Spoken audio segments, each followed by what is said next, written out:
Guess the place to start is in the beginning. So we're going to talk about the very basics here and go through, whatever we end up going through, which will be probably a lot of stuff, but that's life, you know what I mean? I guess going this way. I don't really know where I'm going where I'm going or in life, you know what I mean? That's what they say, c'est la vie. Speaking of France, now we're going to get there. We're going to get to France. We're going to get to France. The first thing that you should know, I guess, is ethanol. So ethanol is kind of one of the main types of alcohol that we drink. There's a lot of different types of alcohol, but ethanol is like the main one in booze, the water of life, fire water, a bunch of different names for it. Like methanol is another type, but ethanol is the one that we can really consume. So I'll be focusing on that one. And the basics of how we get it in alcohol is fermentation. But what is fermentation? So fermentation is this thing we've been doing for thousands of years with yeast, because yeast is like this crazy microorganism. They didn't know what it used to be like, but that's okay. Thousands of years ago, this thing was happening. I guess let's get into the origins of yeast, okay? So we didn't really know what yeast was for a long time until like the mid 1700s is when we really started. Well, we've been looking into it, but like people didn't know what happened with fermentation. Like you'd leave grape juice out and all of a sudden after a few days, like, oh, it's now alcoholic. Like, that's crazy, right? But basically, that's because of yeast, which is a small fungus. Microscopic, can't really see it, and it's basically everywhere. Like, every part of the world has wild yeast. But we thought yeast is like this natural thing that's been around for hundreds of thousands of years, of course. It always had its niches. Like, yeast would be found in, like, if a date started suddenly, like, fermenting on a tree, We theorize around 10,000 years ago is when we started domesticating yeast, like you would domesticate an animal, where we would take the yeast, out of these two batches, what makes better alcohol, what tastes good. And slowly over time, we got yeast that made a lot of ethyl alcohol and little else that we didn't like. I think the earliest known, like, physical artifact of fermentation is from about 1400 BC, small pot somewhere in Asia. I forget some of the stuff, but there's a bunch of like weird science and stuff behind that. But we didn't really know what was happening because people were really stupid in the old days, you know what I mean? So until 1700, people were just like, oh, it just happens, you just leave it out and then this thing happens. And we started questioning, okay, how does this happen? And they were like, okay, if you find under a microscope or something, when those became a thing, like, oh, there's these little tiny things they called yeast. But they didn't know what it was or how it fermented anything. All they knew is that when this is there, you get alcohol. So there was a bunch of theories. I think around the 1700s, someone was like, hey, this is actually a fungus. This is a living organism that eats sugar, poops out ethanol, which is like wild. And people were like, what the higgity heck, man? Like, that's totally not how it works. How could a living organism do that? And it's pretty wild. And there's some theories about why they poop out ethanol specifically. Sugar is easy. Everything needs sugar because sugar is just like the basics of energy, the most basic form of energy. Specifically, they like a mix of fructose, glucose, and sucrose. Sucrose is fructose and glucose in one thing is sucrose, which is table sugar. So yeast eats that because it's basically pure energy. Because the way living organisms get energy is through ATP, which is basically adenosine triphosphate.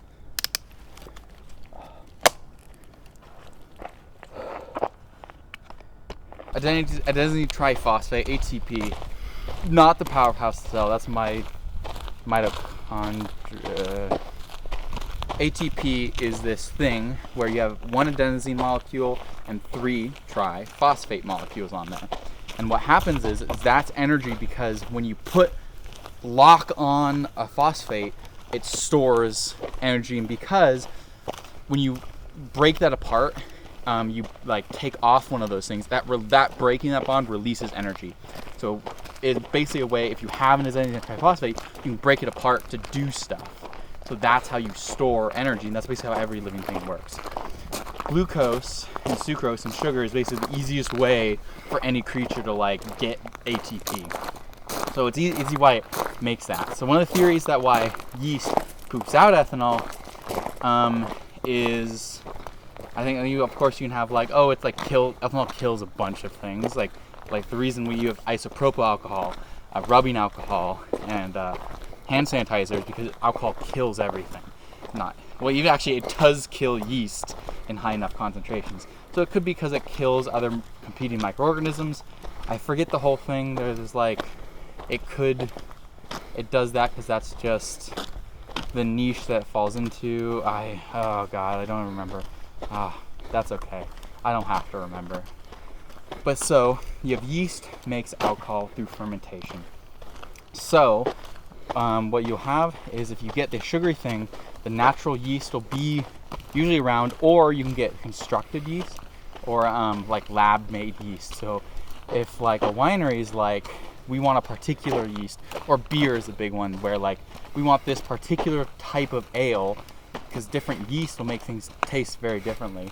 They'll get them from a lab, put that into there with often wheat or barley. It's called a mash. It's like when they take all of that and they let it sit in water and it like soaks, and it starts, the sugar is there, and it'll just ferment with the yeast. So I guess we're talking about, the first thing I think of whiskey is like the classic brown liquor. A big confusing point a lot of people can talk about is liquor versus liqueur, which has an E in it. Liqueur is a type of liquor. I don't like the naming, it's kind of stupid, but liqueur is a type of often sweet liquor, or it's like a sweet liquor, relatively high proof, that has flavoring. So for example, Cointreau, Triple Sec, Curacao, those are orange liqueurs. They're all sweet and they have that flavor. Benedictine, Frangelico, you get these nut-based ones, or just herbs, chartreuse, like all of these like other liqueurs. So that's its own sort of subcategory. Liquor is just any of these things with hard alcohol. So whiskey is fermented, well, it can be a lot of things, but it's fermented grain mostly. So basically that can be barley, wheat, rye, corn, and then that's the style. So basically what's also really funny about yeast is just, not yeast, whiskey is fermented beer, so, or distilled beer. So beer, well, I guess I have to explain what distillation is. So distillation is the process. So let's take this beer from its start. You harvest a bunch of grain. Malting is the process of sprouting it a little bit. So for example, you would take, let's just say barley for right now. Take a bunch of barley and you put it in like water and some like different, what are they called? Like vitamins or whatever. And basically it'll be like, oh, the little seed in there is like, oh, it's time to sprout. And because when it does that, it's like making a bunch of sugars for the tree to be born, because they'll eat the sugars. And so that's what malting is like tricking it into sprouting a little bit. And then a bunch of sugars are made. Then when that happens, it's in this big thing where they'll kind of have, then it's called wort, is this big water barley mixture. And they'll put in the yeast, and the yeast will eat the sugar, and it'll eat it to the point until it kills itself. Because it eats sugar and poops out ethanol, but at around a maximum of around, it depends on the yeast, but like for example, wine, around 16% alcohol is as high as you want to get. And the yeast dies. It's like, it just literally dies because of its own poop. And so when the yeast all dies, then you have this thing where you'll probably filter out the dead yeast bodies. Rectification, no, that's a different thing. Yeast can either float on top, or it'll be heavy. If it's heavy enough, it'll sink to the bottom. A lot of places like when it floats on top, it's because it bonds with little small molecules in it, and it's light enough it'll float. The one that sinks is easier to get off. I think most of them use a floating one. I forget what it's called. But they take off the yeast bodies, mostly. We're talking about beer here. And so now you have beer. You have this fermented grain juice, essentially. Next, what you do is distillation. Distillation is the process of concentrating alcohol and taking off everything you don't like about it. So you have this whole thing of beer, but you're like, I want more of the alcohol in my thing. So what you do is you basically heat it up, because alcohol has a lower boiling point than water. It's about 173 degrees Fahrenheit. So when it'll turn into vapor, that is lighter than water. So when you basically start to boil this liquid, the alcohol comes out first. Well, okay, now we're getting into distillation. So there's three things that happens: head, heart, tails. The head is the first thing that distills. Usually a lot of really bad stuff. Those are called volatile molecules. Volatile molecules are the things that they'll bounce around. Basically, they're more loose, they're free. Often, if you taste them, they're bright and bitter. But we don't like a lot of the heavy volatile molecules, or the really light ones. And so the heads come out first. Get rid of that. The heart is what comes out after it. That's the main thing you want. So that's like the pure ethyl alcohol. But this alcohol bonds with other things as well. And so as it distills, any like the small little things, so anything in that beer that's not alcohol, they're called cogeners. And those are the things that give it flavor. So basically those will bond with it and go with it. That's why whiskey is has taste, you know. Vodka is totally different. Vodka's whole thing, vodka's kind of stupid, because vodka's basically like, we want to get as pure ethyl alcohol as possible. And it's like, okay, so you literally don't want flavor in your vodka, and it's like, okay, that's rubbing alcohol. But basically with this whiskey, you get these cogeners coming with it, either from in it. Gin is a little bit different. Gin, they will often suspend herbs. Well, that's called vapor distillation. But basically, it can just pass through the herbs, and it'll take stuff along with it. I'll just take those flavors. Finger pads. It gets more shaky when I do that. Like, I have way less control of it. Whereas I'm using like the kind of the pads in my palm. Well, this should make it more shaky because you're getting more jitteries in there. Otherwise, you should basically let the system do all the work. But I guess whatever works for you, as long as you think it's working for this weird situation. Can we go to the car pit? You know what I'm talking about here? Yeah, we're going that way. Hell yeah, good job. That's where I want you to do the little extra bit. But right. Downhill's nice. That's called vapor distillation, and that's a whole different thing. Mostly used just for gin, because they add extra botanicals.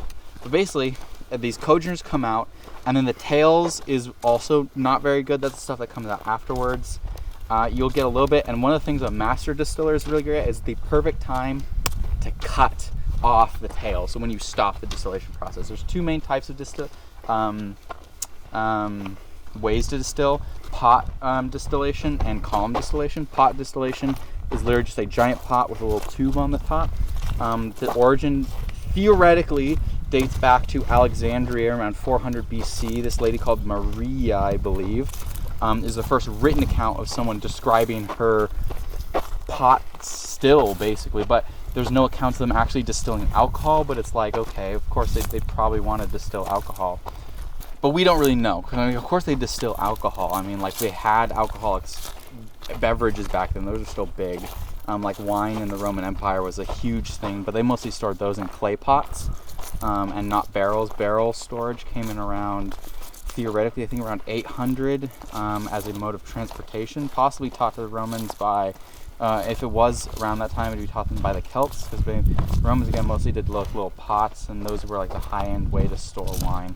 Wine back then often went really bad easily, though, because they didn't know shit, and they didn't make very good wine most of the time. But, what was I talking about? Distillation. Yeah, pots. So that's the classic pot. Very recently, however, in the last, I want to say, at least 50 years, column distillation happened. So column distillation is like, hey, these things all weigh differently. So if you have like a 5-story tall column, at the bottom, it'll go up, and the lighter they are, the higher they'll go up, basically, because they're lighter. And where they recondense, then they'll go off into their own thing. So you can distill in a column continuously, for one, because a big pot, you have it, and then you have to throw it all out. Or throw out the bad stuff, then put another one in. Column distillation, you put everything, it just continues to distill, and in their different levels, and it goes through grading. It might fall down, I don't know exactly how it works, but there's like grading, that type of stuff, and you put stuff there. Actually, yeah, it might be a downward process. Doesn't really matter. Well, actually, it does majorly, because even, especially with pot stills, the type of the shape of the still determines so much about the flavor. Like if they replace a still, they'll like the still maker will like literally redent the still in certain places to make it exactly the same. Pot stills tend to taste very like fuller, more flavor. It's the classic way to do it. It's more traditional, so it's tend to be higher quality. Continuous still tends to be a little bit cheaper, a lot smoother flavor, is how they're generally described. So we have this this beer, distill it out into ethyl alcohol and the cogeners, basically anything that's not that, and then you'll usually have a high strength. You can distill multiple times to get more and more purity out of the ethyl alcohol, get less of the cogeners in there, and then usually you'll get something at around 80 to you'll get something around 160 proof. So 80% is usually as heavy as you get out of a distillation process. And when it comes right out, everything that's distilled is white. So whiskey doesn't get any color from the distillation process. It's called white dog, is this white distilled alcohol as it comes right out of the still. So some things come out right like that, like tequila blanco. Well, we'll get there. Some tequilas. This distillation process leads to white alcohol. So basically any white alcohol is not aged. Aging is the next process. So aging is where you get color, and you get that from the barrels that you age it in. So there's several ways you can get, you can actually age things. You can age things in the two most common, barrels and steel tanks. Steel tanks are new. Aging adds a lot because it can do several things. For one, it can smoothen things out as the volatile molecules kind of slow down. They'll like combine, they'll form bigger chains. They can fall out of an alcohol. But let's look at, if we're still looking at this single thing of whiskey, you put it into a massive barrel, about 890, 900 gallon barrel. It's a normal one. You can do small barrel distillations that has a whole host of other ramifications. But these big barrels have oak. So oak, or usually oak, but wood is porous. And so as it gets warmer, more humid, those pores open up, and what happens is the alcohol goes into the pores. It will combine, because ethanol is really good at combining and moving through particles, or like these cell walls, specifically cellulose, which is also actually made a form of sugar, but it's sugar that's in the big sheets, really strong stuff like trees, all their like bark, all of like cell walls of trees are cellulose. It's pretty crazy. It's sugar, but like combined totally differently. Like nothing can break it down except for like termites can break down cellulose in their stomach. Something else, but like very few things, even though it's just sugar. It's just crazy. Anyways, the ethanol can pass into these pores and it'll take out certain molecules in the wood. So for example, vanillin is the thing that we taste in vanilla. That is in wood. And so when you age certain things in a wood cask, you can pull out these molecules, which is just totally wild. So that's where you get color from the wood, and you get often things you can just taste. Oak, vanilla, caramel are common. You can get some smoke, especially if it's like a smokier wood, which often you'll char wood, and that comes from whiskey mostly, because they use used barrels, and if there was something stored in the barrel, you want to get rid of the flavor, so they'd char the barrel and then they'd put in the whiskey. Bourbon has to be charred. So I guess that we're talking, so then you age it for several years, which will kind of smooth it out, and now we have a glass of 5-year-old whiskey or whatever that you can now drink in your body. The next step is it gets in your body, and we can get into how you taste things then. So you have 5 different tastes: bitter, sour,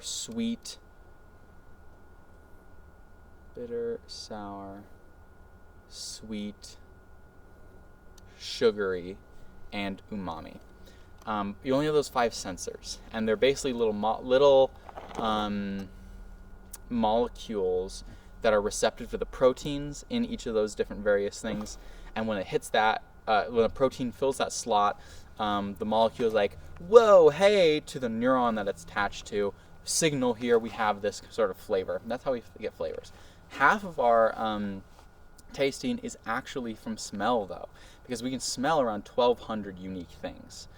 Smell is really cool because it's like the most direct of the touches. So when you smell, literally a small particle broke off, and let's just say the nose right now, it goes up into the nose, into a mucous membrane, and it get in there, and it'll literally just touch the neuron and go directly to your brain, and it'd be like, we smell this thing.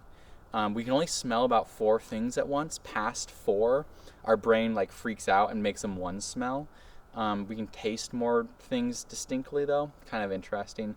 But when we taste, those particles break off and go in retronasal olfaction, where it goes into the back of the mouth and up into the nostrils. So that's where we get a lot of taste. So when you smell something, it's like, oh, that smells like how something tastes. That's because our smell and taste are combined, basically, when we eat. So when we chew and swallow, we get that as well. So it's really important. But that's sort of how we taste. So when you want tasting something, you usually want to get it, you smell it first, and you put it in your mouth, and you swirl it around the whole area of the mouth, so you get it across all of those different sensors. Usually we see diagrams for taste where like it goes different parts of the tongue, but that's not necessarily really true. Like really the random things where like we have the molecules, the receptors are all over. They're just kind of like everywhere on the tongue, and it's just like, okay, whoever created humanity, talking to you guys in the skies,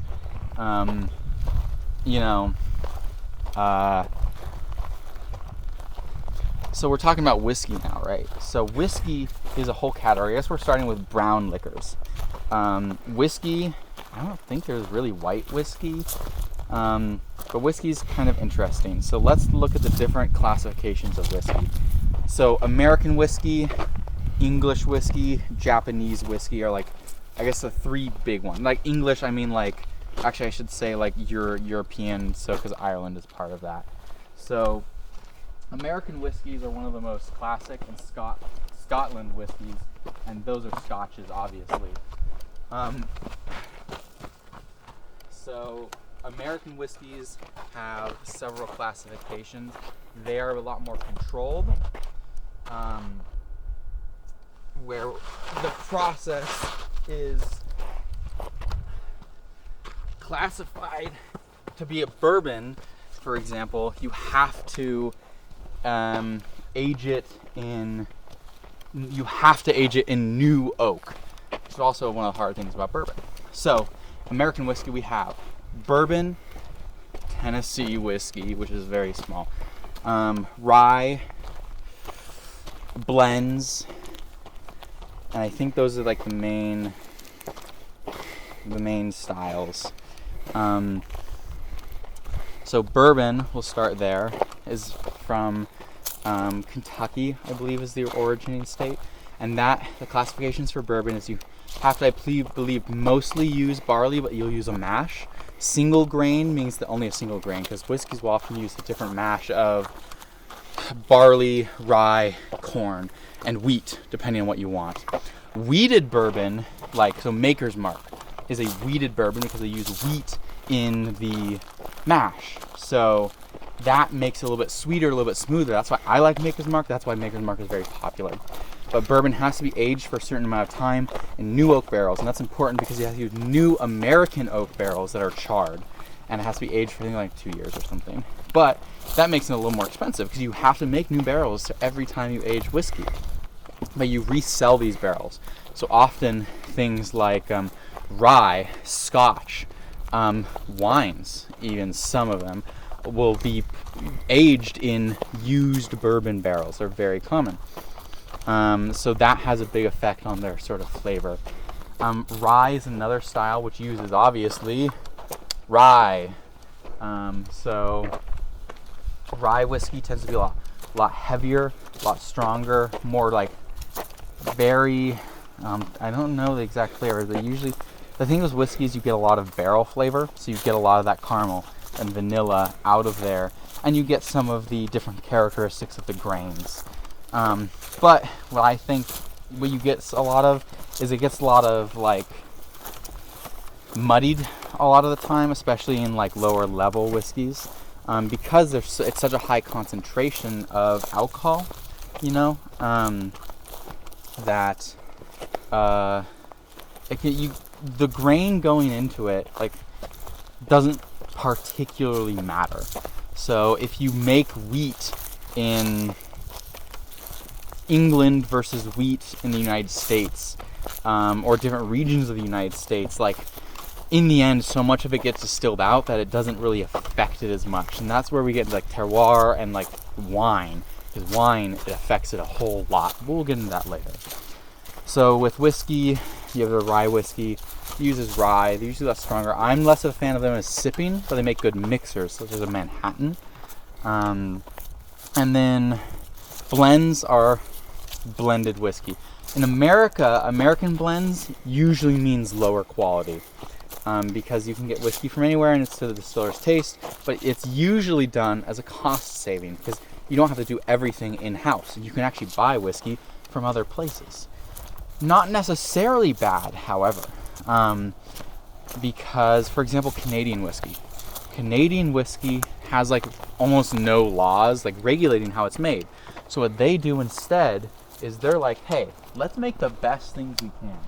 So Canadian whiskeys are basically all blends. There's no single grain Canadian whiskey, but they're really good, and they're known for really smooth flavors, a lot softer, rounder flavors. This whiskey I really like Canadian whiskey.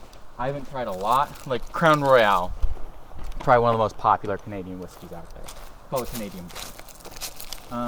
So American whiskey is, it's just a huge thing. They'll make millions of barrels of it. It gets sold all over the place. I guess we can go talk about Scotch. Scotch is the next biggest one, and honestly, I don't get it. I've recently tried a bunch of different Scotches, and dude, peat is so bad. So basically, the way Scotch is made has to be made in Scotland, obviously, and they often use pot still. Well, actually, they use a combination. The better ones use pot still. It's a more traditional method.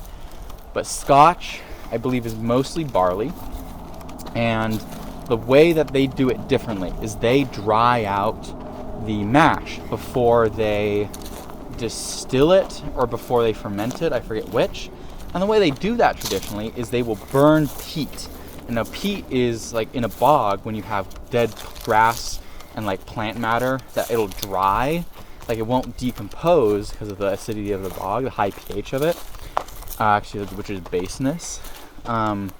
It'll dry and become this weird thing that burns. So it was used as a fuel source for all ancient times. It was used all the time.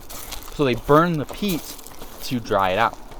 This means you get all of those cogeners into the mash, and you can have a peated whiskey, peated scotches, you can really taste the peat. Glenlivet is a big example. Glenlivet's like the biggest producer of scotch. They have like 1.2 million bottles of scotch a year, like these massive producers.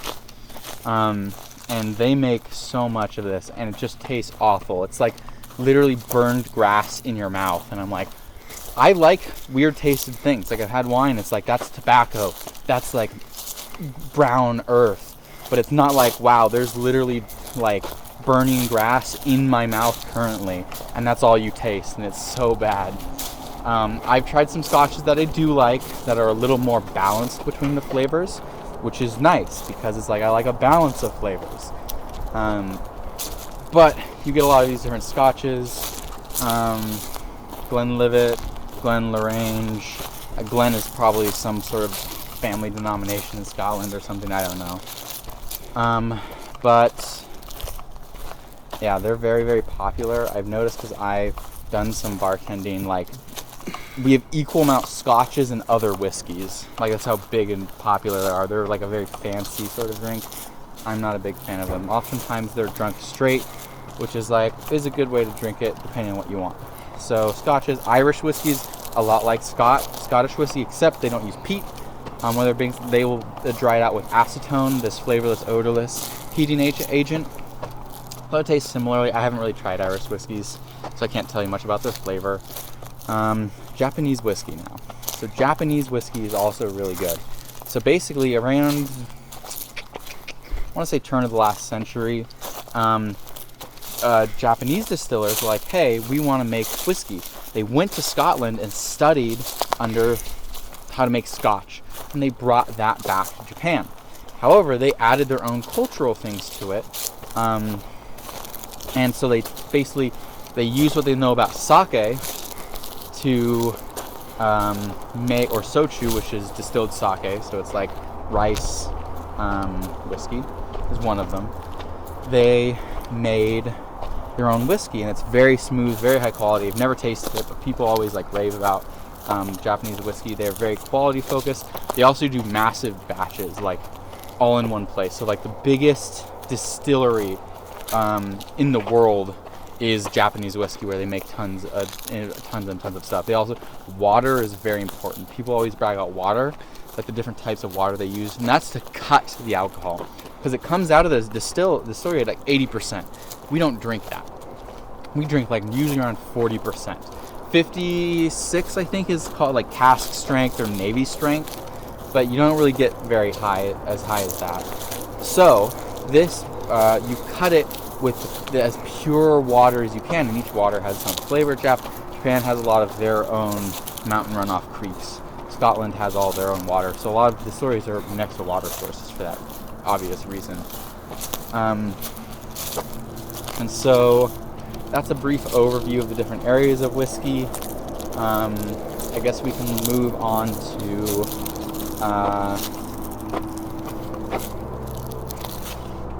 let's go to, I guess we're going to go the opposite order, because usually when you're arranging like a bar, you go from white to darker spirits. So let's go the opposite way. So let's talk about rum. Rum is really cool. I think it's super cool and is often underrated, because it's kind of like this cheap, fruity is often how it's kind of like used, and is not usually appreciated in its full capacity, as like, because it's still a distilled thing, like you get the flavors like whiskey. Rum is different in that it uses molasses as its base sugar. There are technically, molasses comes from cane sugar, so when you have the cane sugar plants, you take their juice and it's all really sugary, and then you add molasses to that, and molasses is basically burned sugar when you cook it. So technically you can actually make what's called rum agricole, is rum made just with the cane juice, the cane sugar syrup, and so that has a lot more herbal flavor, so you get more of just the actual cane plant in there. And so when you do get this, rum is distilled molasses, basically. It's fermented and distilled and it has a very unique flavor. So you get a lot of molasses flavors out of it, and each rum, it's from different reasons. So rum is very heavily tied to the slave trade. So the triangle, I forget what it's called, but after the New World came, basically the big thing that happened is they take slaves from Africa, bring them to the Caribbean, trade them in the Caribbean for molasses or rum, and then they go to the Americas and they trade there, and then they take they trade the rum for whatever product they were buying there, and they bring them back to the UK, sell them, and they buy more slaves. So basically, a lot of this comes from these big plantation owners, because cane sugar is from down there. That's where it originates, I believe. And so they'd have these massive farms, and they ended up distilling it. So there's this big history of slavery used to make this drink, and it affected all of this history. And a lot of it, when there were like revolutions in some of these countries that gained their independence, such as Haiti, they would take, having worked on these places, they'd take those and then they'd make their own stuff. So rum has this sort of very dark past, but each region of rum is very different. So you basically buy it from the region. So, for example, Bacardi is a Puerto Rican rum. It's very different from Cuban rum or Dominican Republic, Haiti. And then you get like rum agricole is more from South America. I forget, like those two French countries that aren't Spanish speaking but French speaking. I forget what they're called. Like they make like rum agricole. So you get rum. It's made a lot of the same ways, but some of the differences as well is rum. They're a lot less. They're more lax on their like production laws. So you can do a lot of weird things with rum. There's a lot more mixing, a lot more adding of caramel coloring to color rum darker. Spiced rum, obviously, they put spices in it and they infuse the rum. You can also mix it with other things, and you can mix it with, oh gosh, there's something called a something pit, a dunder pit. And a dunder pit is where, basically, because another thing that affects flavor is the microorganisms, the bacteria that can get into it naturally, get into this thing when it's aging or when it's fermenting. Now, dunder pit is basically where they take all the shit they don't like and they like throw it into a pit, like the tails or heads or whatever, and they throw a bunch of stuff into a pit and like sugar, and there's a bunch of bacteria in this like slough in this muddy pit, and they'll take that and they'll put that into the rum to bring those bacteria back. And it's really gross to think about, but it's not uncommon. Oftentimes they're very big. Rum distilleries are very large, and they often have to be really close to the sugarcane, because sugarcane, I think it'll start fermenting super fast. So you have to like harvest it and immediately take it out. Oh gosh, rum, I think it has a lot of rich molasses flavor to it because of obviously where it comes from. But you can get a lot of like advanced rums. I'm a fan of aged rums, and actually a lot of white rums are still aged, and they just filter out the color. They active charcoal filter to get rid of the color. But it does tequila as well. I guess I want to talk about like the cocktails, like what you use to make rum, tiki drinks, and all that. But we'll stick to the base spirits. Tequila is the next one that we'll talk about. Tequila, I also really like. I mean, it's becoming a lot more prominent, a lot more valued as a quality drink. Tequila is very interesting because it is made with agave, specifically Weber Blue Agave. Any sort of distilled drink made with any type of agave is called mezcal. Mezcal is like a broader category. So just like how Scotch is a type of whiskey, tequila is a type of mezcal. Specifically only made with blue agave, and it has to be within certain regions. The biggest of these is Jalisco, which is the region around the city of Tequila.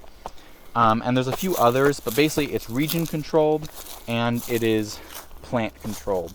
And so the way they do this is these things are giant. They're like They grow to about this big, and they take about 12 years, I believe, to grow.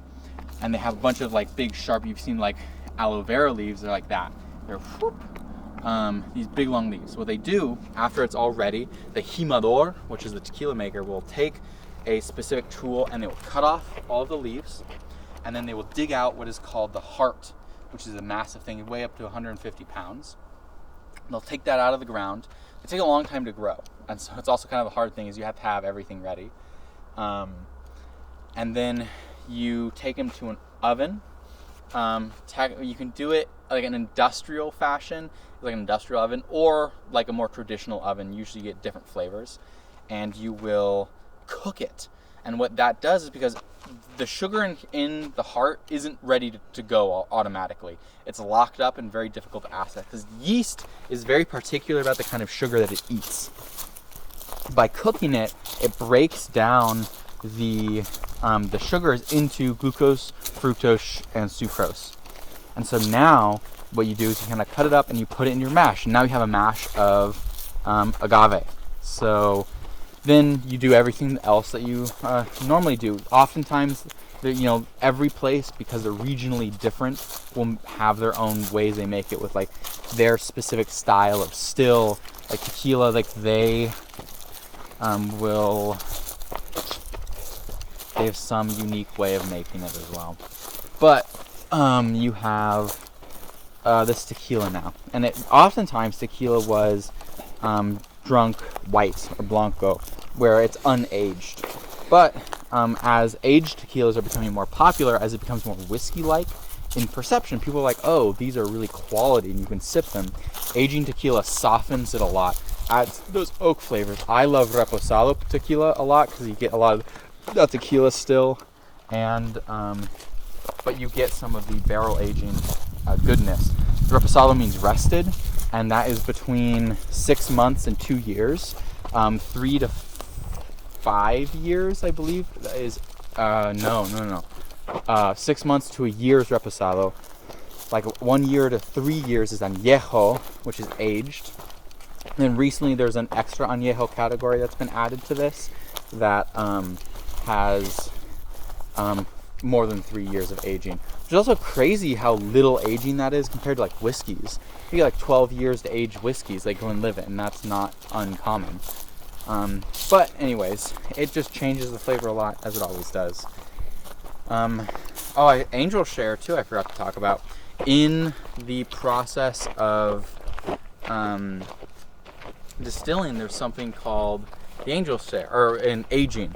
So basically when you age something, it's sitting in a big old barrel, and it oxygen slowly comes in, it'll oxidize things, and oxygen as this bonding agent tends to really like fuck up stuff. Like, it's terrible. But in this, it changes the chemical composition, and then it atmosphere gets in, and it will slowly evaporate out. So the angel share is the bit in there that evaporates out because you lose alcohol, and so it goes to the angels. This can actually have an interesting phenomenon, because around big brewing houses, other fungus likes ethanol. So there's this fungus that can hang out around these big brewing houses. A famous example is in Canada Club, which is a Canadian whiskey. All over the town around where it was, like, you could smell this aging whiskey, and it smelled beautiful, but the ethanol would get everywhere, and then this fungus would grow in like these very big black fungus, not good to look at, not really harmful, but not good to look at, and that basically ate the ethanol. It came from cognac, though, that like old times cognac fungi. That's where this was first kind of documented, because cognac is a region in France that makes cognac, which is a type of brandy, which is distilled grape. But yeah, so tequila, that's a lot of that. There's a lot of, one thing you want to look for in tequila is mixto tequila. So mixto means that it's mixed with other things. So it means it has to be only 51% alcohol of the blue agave plant. Other things can be neutral grain spirits, which I'll get into next, to mix it. Not very good, less flavorful. Avoid those. Get 100% blue agave tequila. That's what you're looking for. Out of the different brands we've tried, like Patron is very popular. I'm not as big a fan of it. It's a bit, it doesn't have as much flavor, but it's an unaged, like the Blanco specifically. There's Patron has this thing. It's like literally $8,000 bottle of tequila, in like hand cut crystal bottle, and I'm like, that's so much for a tequila for anything. But basically, so El Jimador, Cazadores, Hornitos, those are some popular ones we have at the bar that I work at. I'm not as big a fan of those. Recently we tried Casa Noble, really nice tequila. I think it's probably an aged tequila that they then filter out some of the color, but it's Blanco, but it still retains, it's like a really nice and smooth, about $40 bottle that we got, but I really liked it. Made a really good margarita. I guess once we talked about neutral grain spirits, we can, I guess we have to talk about vodka now and neutral grain spirits. So, vodka, as I mentioned earlier, okay, God, vodka is the most popular spirit in America. Historically speaking, America was big into, whiskey was very big in America. Gin, mid 1900s, became very popular. Gin is a whole thing we'll get into later. But vodka became a thing, and it has now, I think around 70s, started outselling. Vodka is incredibly popular, and as for people who don't like alcohol but want to get wasted, I think vodka can be good. Most people don't give a shit. The most common thing I see as a bartender, like literally 25% of the drinks we sell is a vodka soda, which is just, I don't want to taste the vodka, but I want to get drunk and taste nothing, basically. And it's stupid. Quick thing about soda that I found out, really, soda water specifically, that's super cool actually. So soda water, it's just water with CO2 in it, but it tastes a little bitter. It tastes a little spicy. That is because CO2, so way soda water works. You have water, you inject CO2. If it's just in the bottle, you don't get as bubbles, because basically what happens is all the CO2 is mixed into the liquid. So when it's in the liquid, it's just in the liquid. But when you open it, the atmospheric pressure makes the CO2 rapidly evaporate, becomes a gas, and it bubbles out. Now, what happens when you drink this is that when it goes on your tongue, the receptor proteins that we have actually break down the CO2 into carbonic acid. So it literally turns the CO2 into an acid on your tongue, and acid is where we get bitter and sour from. So it literally is actually bitter on the tongue. So CO2 is actually have that subtle flavor because your mouth turns it into carbonic acid. Which I just thought is kind of fun. That's kind of cool. And it's something you can play with in your drinks because it'll actually increase the perceived acidity of drinks. But anyways, vodka soda. Vodka, in theory, so when you're making vodka, the regulations state that you have to, or like in America, vodka is tasteless, odorless, flavorless. So but obviously it's not. Like, vodka has a smell, vodka has a taste. But these are these old laws around it where basically the goal is to create as pure ethanol as you can. Which I think is kind of stupid. And people are starting to agree because you can get not flavorful vodkas. And I'm not talking about like Absolute Citron, because vodka you can like steep stuff in it to give it the flavors, it'll absorb it out. But bison grass vodka, for example, is made using bison grass in Poland, I believe, and that has like flavor to it, which I think is cool. Like it's still vodka, but it has something more. Another thing that's interesting, a misconception, is vodka is not potatoes. Can be, but vodka is basically it can be any base grain, any base anything. It's just about the goal of getting as pure ethanol as you can. Potato vodka is a thing, but it's very small, not very common. But potato vodka is actually more flavorful. I really want to try one. That actually reminds me about, because like, how do you get sugars out of potatoes? They're not sugary, they're starchy. Same thing with like wheat and barley. That's what malting is for. Is malting turns the starches in like barley into sugars. It's also the idea of like rice. When you make sake, rice is very hard. It's not very sugary. The way they used to make sake before they had called koji is a fungus that breaks those starches into sugars. They used to do it with what's called spit sake by us. Like a Western sort of thing. Because they take sake, they chew it, and spit it out. What that did is the chewing and the saliva, like the different proteins, broke down the starches, started dissolving it, started digesting it, turning the starches into sugars. But anyways, vodka, it can be good. I'm not a fan of most vodkas. I've tried like Belvedere and Grey Goose. I like them because they're a lot smoother. They're not just the sharp rubbing alcoholness. I recently tried a Wild Roots, like a craft vodka. I'm like, this is actually good. I like this.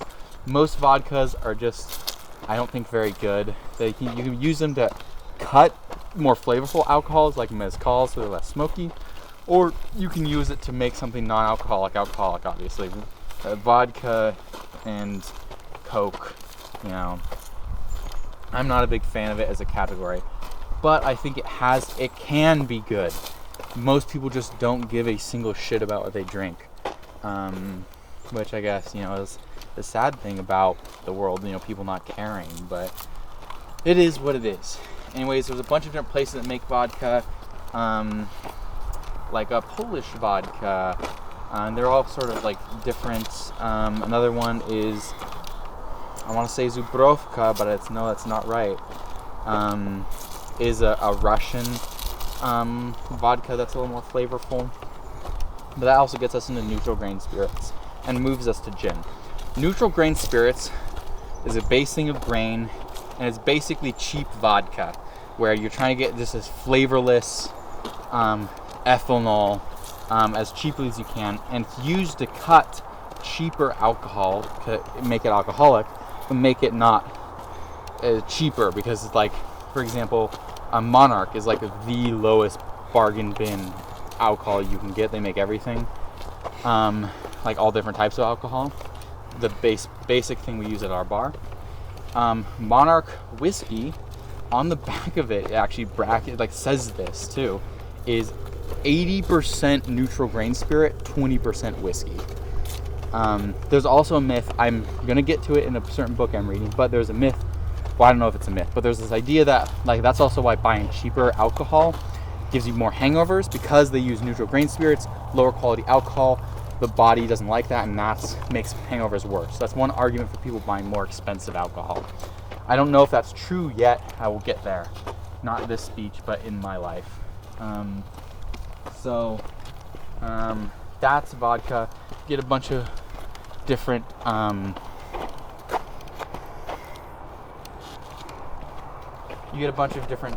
areas that make vodka. It's kind of cool. Like, I don't remember. I don't know much about vodka because I don't care about it very much, and it's kind of all about neutrality. But moves us into gin, because gin is basically that with botanicals. Botanicals is just like plant things, herbs. Specifically, gin is juniper. Juniper berries.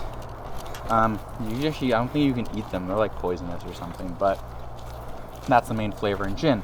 A lot of gins actually don't really have much regulation. So in Europe, what you do is you have to buy neutral grain spirits from the government sometimes, or other places, and you just basically, you don't have to make it yourself. You just do that, and then you infuse it with plants. So a lot of cheap gins are really cheap, and I do not like gin. Used to be my least favorite. I've come around to it recently, but I do not like cheap gins. They taste bad. They're just really sharp, really pungent juniper. I actually find I tried a craft gin, a local gin, local juniper, local botanicals. I'm this tastes good. This is there's its flavor. It's not just super sharp. Even Bombay Sapphire, which is supposed to be high quality vapor distillation, I talked about earlier, Don't like it. It's just too one note, too strong, and just like juniper, alcohol. But I like more flavorful gin. Hendrix was good as well. But like Bombay, Beefeater, Tanqueray, a lot of these cheap gins, I'm not a big fan. Fun fact too, London dry gin is not really a very meaningful term anymore. Because what it used to be is gin used to be sweet, because gin was the most popular thing in England for a long time. And there were several styles, but the predominant one, I think in 1800s, was a sweet gin. So that the London dry gin was as opposed to that. Dry means not sweet. And so London dry gin was a style. Now, like, no one makes sweet gin, so it's not really that meaningful. But there is another type of Genever gin, is an old style of gin. I don't remember how it's produced differently, but it is, and it has a fuller flavor or something. Old Tom gin that's where you get Tom Collins. Old Tom gin is a style of Genever gin from the UK. I don't really remember. It's not very common anymore. There's some places bringing it back. We can get like Old Tom and Genever style gins. Haven't tried them. But needless to say, yeah, you get gin from botanicals that you can hang or like steep in it, basically like tea, mostly juniper, but you can add other things. They're kind of interesting. You have flavored gins like Bombay raspberry flavored gin. I think it tastes like shit. Like, it's just, okay, it doesn't taste, okay. I'm being very dramatic for emphasis because I get passionate about these things. I don't think it tastes very good. It's very one note, and I don't really like that note. But yeah, so Wild Roots, they have a good gin, local stuff. That was Nutri-Grain Spirits. Those are some of the base ones. Brandy, cognac is another. So this kind of, it starts leading us into wine, but basically, because wine is a thing. Brandy is, so you know how, I haven't talked about beer. I know very little about beer too.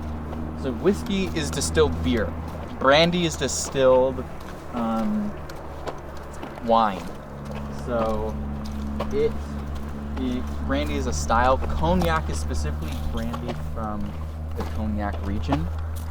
And Armagnac is another style that's aged less from the Armagnac region. Let me see. It is good. I haven't tried much cognac. Very popular. I think XO is like a really high quality level of it, but I don't know much about that. Brandy, that's what we're talking about. Yeah. Cognac makes the sidecar. Honestly, I don't know much about cognac. There's eau de vie, which means water of life, and that's like pear brandy, I think, or like fruits like that.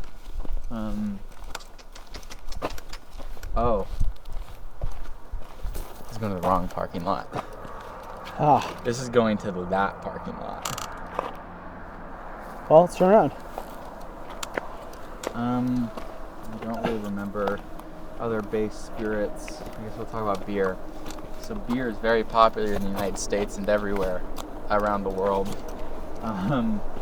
Beer is a thing that I don't like very much. I want to like beer because I feel like it's a flavor thing, there's flavors to it. But it's just too bitter for me. It's like coffee. I'm like, this is so bitter, it's hard to drink. I've found very few beers that I like. Like a red ale that I had was nice. And hazy IPAs I've tried are like, that's not that bad. There's some more sweetness to it. But yeah, beer is this fermented grain, and the type of yeast you do and how you deal with it makes different types. Like there's lagers, ales, pilsners, and different regions have different styles. I don't know much about them. Black Butte Porter is a porter. It's the local one around here. Budweiser, Coors Light, Bud Light.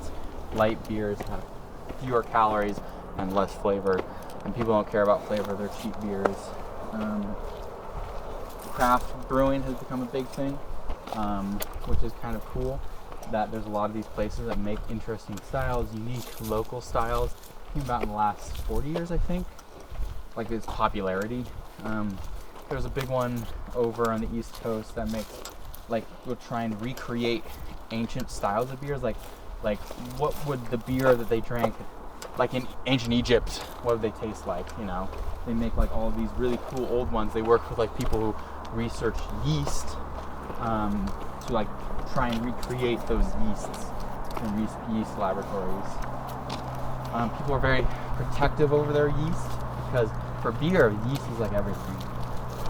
So a lot of places will store their copies of their yeast in laboratories to protect them. So if anything happens, they always have their yeast. Yeah, don't know a lot about beer. Don't really like it. We sell stuff: Ashland Amber, Longboard, now Big Wave, Boneyard IPA. IPA stands for Indian Pale Ale. It's a lot hoppier, stronger. It's like, I think it's like the most popular type, other than the American Light Lagers. That's what they're called, or like Bud Light, Coors Light, that sort of thing. Yeah, that's beer. I guess we can get into wine, or we can get into cocktails. So I love wine. I've been really getting into wine. I've been studying a lot of cocktails, but bartending stuff, studying a lot of wine too. Wine is fermented grape juice. There's a lot to know about it, and it's been happening for thousands and thousands of years. Italy actually, I think, has one of the oldest traditions of wine. They've been doing it for like 2,000 years over there.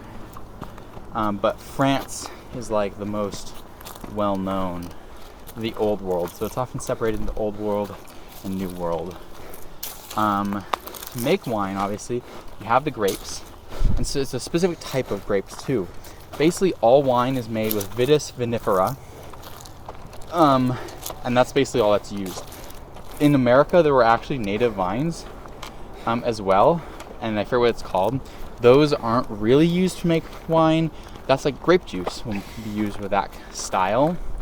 But there was this big thing that happened with Vitis vinifera that changed wine worldwide forever.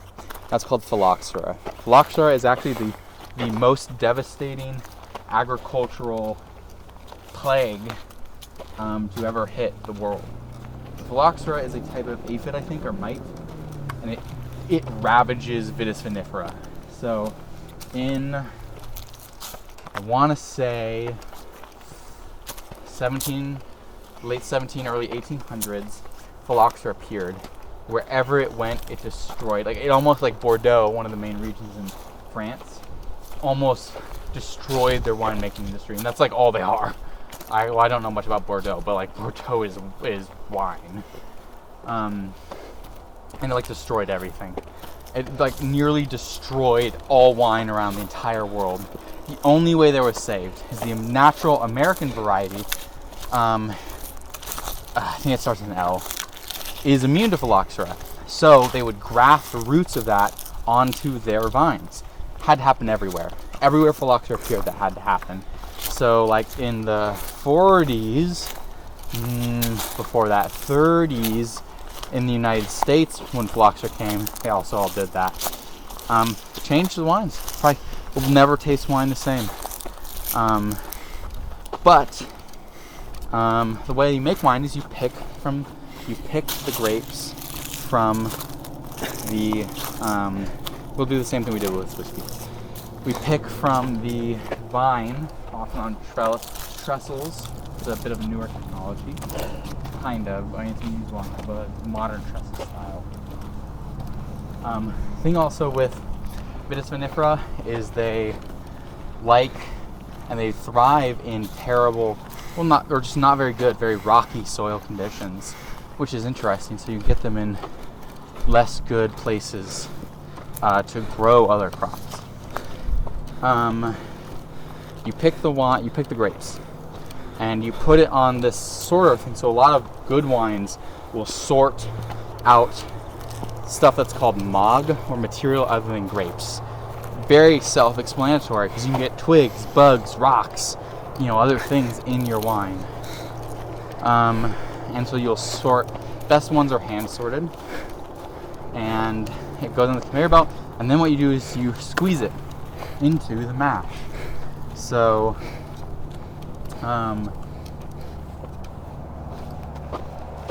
you get basically this grape juice. Now, this is a big difference between the two main types of wine, white and red. First off, they have different grapes. Pretty obviously, you have white grapes that have less red in their skin. But also what you do, normally, red wine, after you squeeze it, when you start, you can either do it immediately or as it's fermenting, but this big vat of grape juice, you can leave it on the skins and the seeds. That makes it red. Or white wine, you take off the skin and seeds. It's white. From that, you actually get a lot of flavor from the skin and seeds, but also in color, tannins. So tannins are a natural preservative in plants, and it is found a lot in the skin and the seed of the grape. So when you let it sit in there, I think it's called the must. Is that collection of stuff that's other than grape juice, like the skin and seeds. When it lets in the must, it gains those tannins. That's why white wines don't really have much tannin, red wines do. Now there's two differences to this. I believe rosés are red wines that they only let them sit with the skins like for a tiny little amount of time, like maybe an hour or something. Then you can also have orange wine, which is really cool. That is white wine made in the style of red wine. I love orange wine. I tried one recently. It's so good. An orange Pinot Gris, where they leave the skin and the seeds in it, and it makes it look orange. And you actually do get citrus notes from it, oranginess, and it's really, really cool. Sparkling wine, I know little about, but basically that's where you let it ferment, because fermentation creates ethanol, but also creates CO2. I know that the best kinds of fermentation, so we often call sparkling wine champagne. Champagne is the region in France where it comes from. That's because we're not particular, like we used to in like the 1950s or something, when America didn't know a lot about wine. We'd call every red wine a Burgundy and every white wine a Chablis. And those are just regions in France that make those kinds of wines, but it's stupid. So when we call every sparkling wine a champagne, that's the same thing. We're getting better at it now, but I know like a lot of good champagnes, they'll let it ferment in the bottle. So that all the CO2, all of that will like stay in the bottle. I don't know much else about champagne. I haven't had a lot. And I don't know much about the region. But, so you have the fermentation, then you get off the lees, which is actually the lees.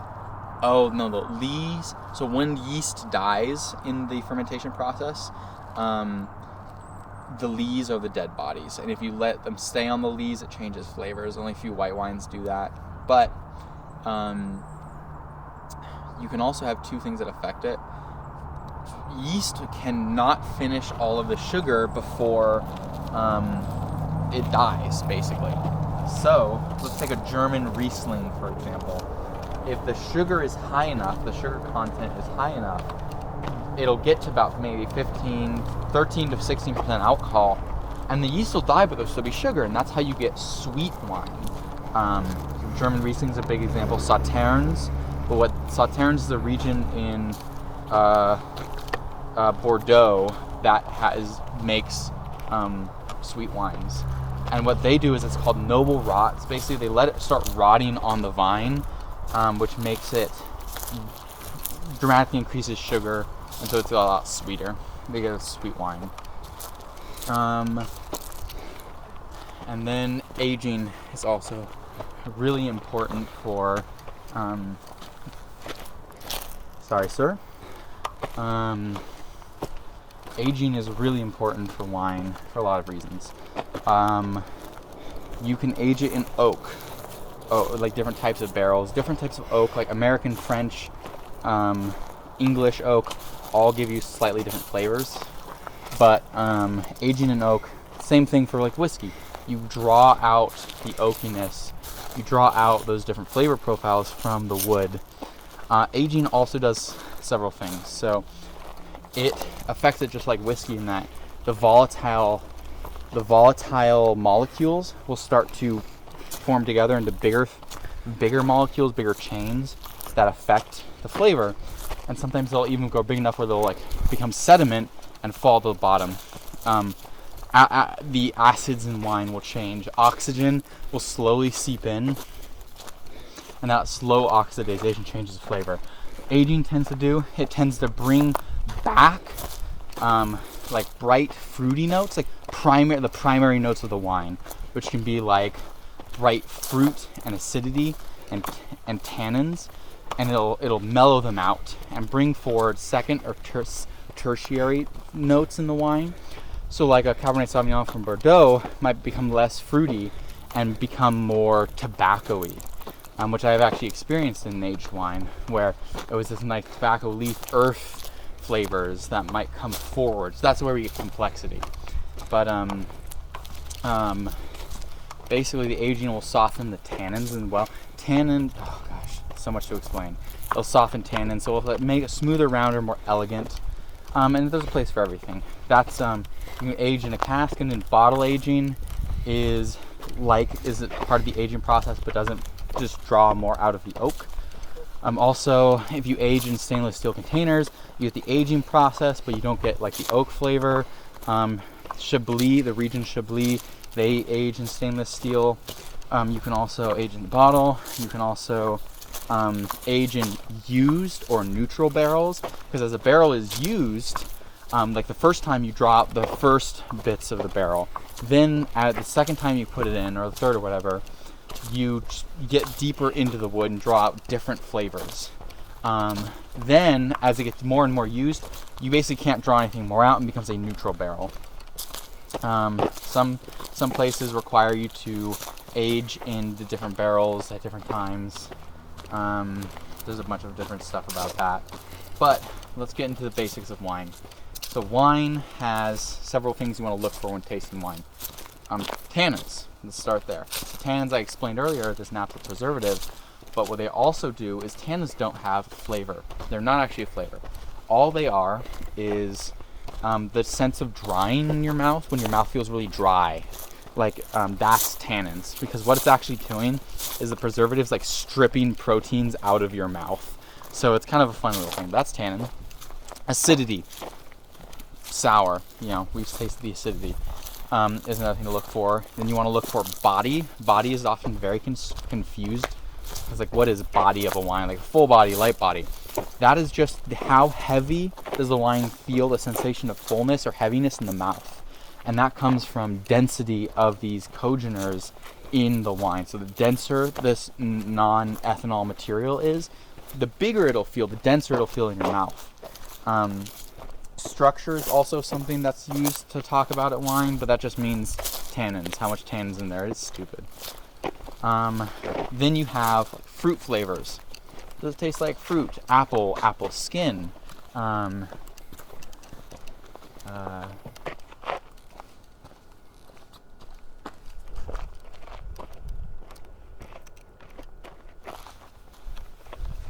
Non-fruit flavors is another one, and that can be tobacco, earth. There's like organic sort of flavors. Barn is one that's used. And then there's inorganic flavors, which can be minerality, like limestone. And that's common in certain areas because, you get a lot of minerals. And now what I think is kind of neat is a lot of these flavors, like they're basically like, I'm trying to approximate what I taste in the wine. And but those flavors are actually there. So for example, like minerals, like if wine grapes are in a minerally area, those minerals they'll suck up through the roots and they'll be inside the grape. And when you turn that into, those little bits of minerals will stay in it. One of them is like green bell pepper is one that you can flavor, and it's like, whoa, that's in wine? It's like, yes, I've tasted it actually. It's really cool. So like, whoa, that's weird to taste in wine. And those are called pyrazines, which I forget how they come across in wine, but basically they're a thing, and a lot of South American wines have pyrazine in them. I tasted Chilean wine that had pyrazine. It was very cool. I guess where, like, it's the question I always have is, like, where do I head next? Because, like, there's so much information out there. I could start regionally, because that's the basics of, like, how wine is made.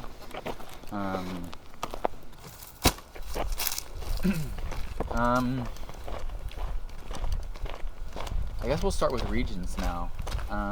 Most of my knowledge is about French wine. I've learned some about American and recently Italian and Spanish wine.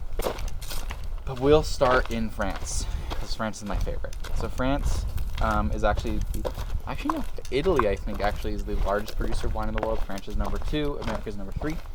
And France is so fun and easy because, for one thing, they have very strict rules. From their appellation origine contrôlée is the thing that the body that controls how wine is made, and they're very strict about it. Each region has an appellation or appellation, where that region has to have use these types of grapes, this type of style of winemaking, aging. They don't have aging requirements. That's different countries, but they're very strict about it. So, for example, if I talk about one particular area, I know, all of them has a very strict hierarchy of wines for how good they are and for what they're made with. So we're going to start with white wines because that's where I started. So we're going to start with Alsace. So Alsace, so if France looks like this, Portugal's here. Alsace is like up here next to the German border. It's an interesting, or it could be Alsace, I don't remember. Is an interesting region. They produce, I think, only white or mostly white wine. And they have flipped back and forth between Germany and France for about 100 years. So they kind of incorporate a lot of German styles. So Alsace actually makes about 20. Their main variety is Riesling, which is known as mostly as German wine, but Alsace is known for their dry Riesling, unlike German Riesling, which is sweet. And most Rieslings are sweet, actually, but Alsace is not. They have Riesling, Sauvignon Blanc, Pinot Blanc, Pinot Gris, I think are some of the big varieties. And Alsace is interesting because they also are very different, very small region. What they tend to do is small vine growers they make all the wine, and then the producer or the shipper actually buys the grapes from these small little farms, and they make the wine and ship them out. Unlike a lot of regions where everything's estate bottled, everything's done on the estate, these are done through these tons of tiny little growers. They make white wine, and I've never tried one. Oh, the other thing about them that's cool, Alsace is like the only region in France that labels by the variety. So they would have Alsace Riesling, which is a type of grape. Still, all these types of grapes are Vitis vinifera. They're just different sub little families or whatever.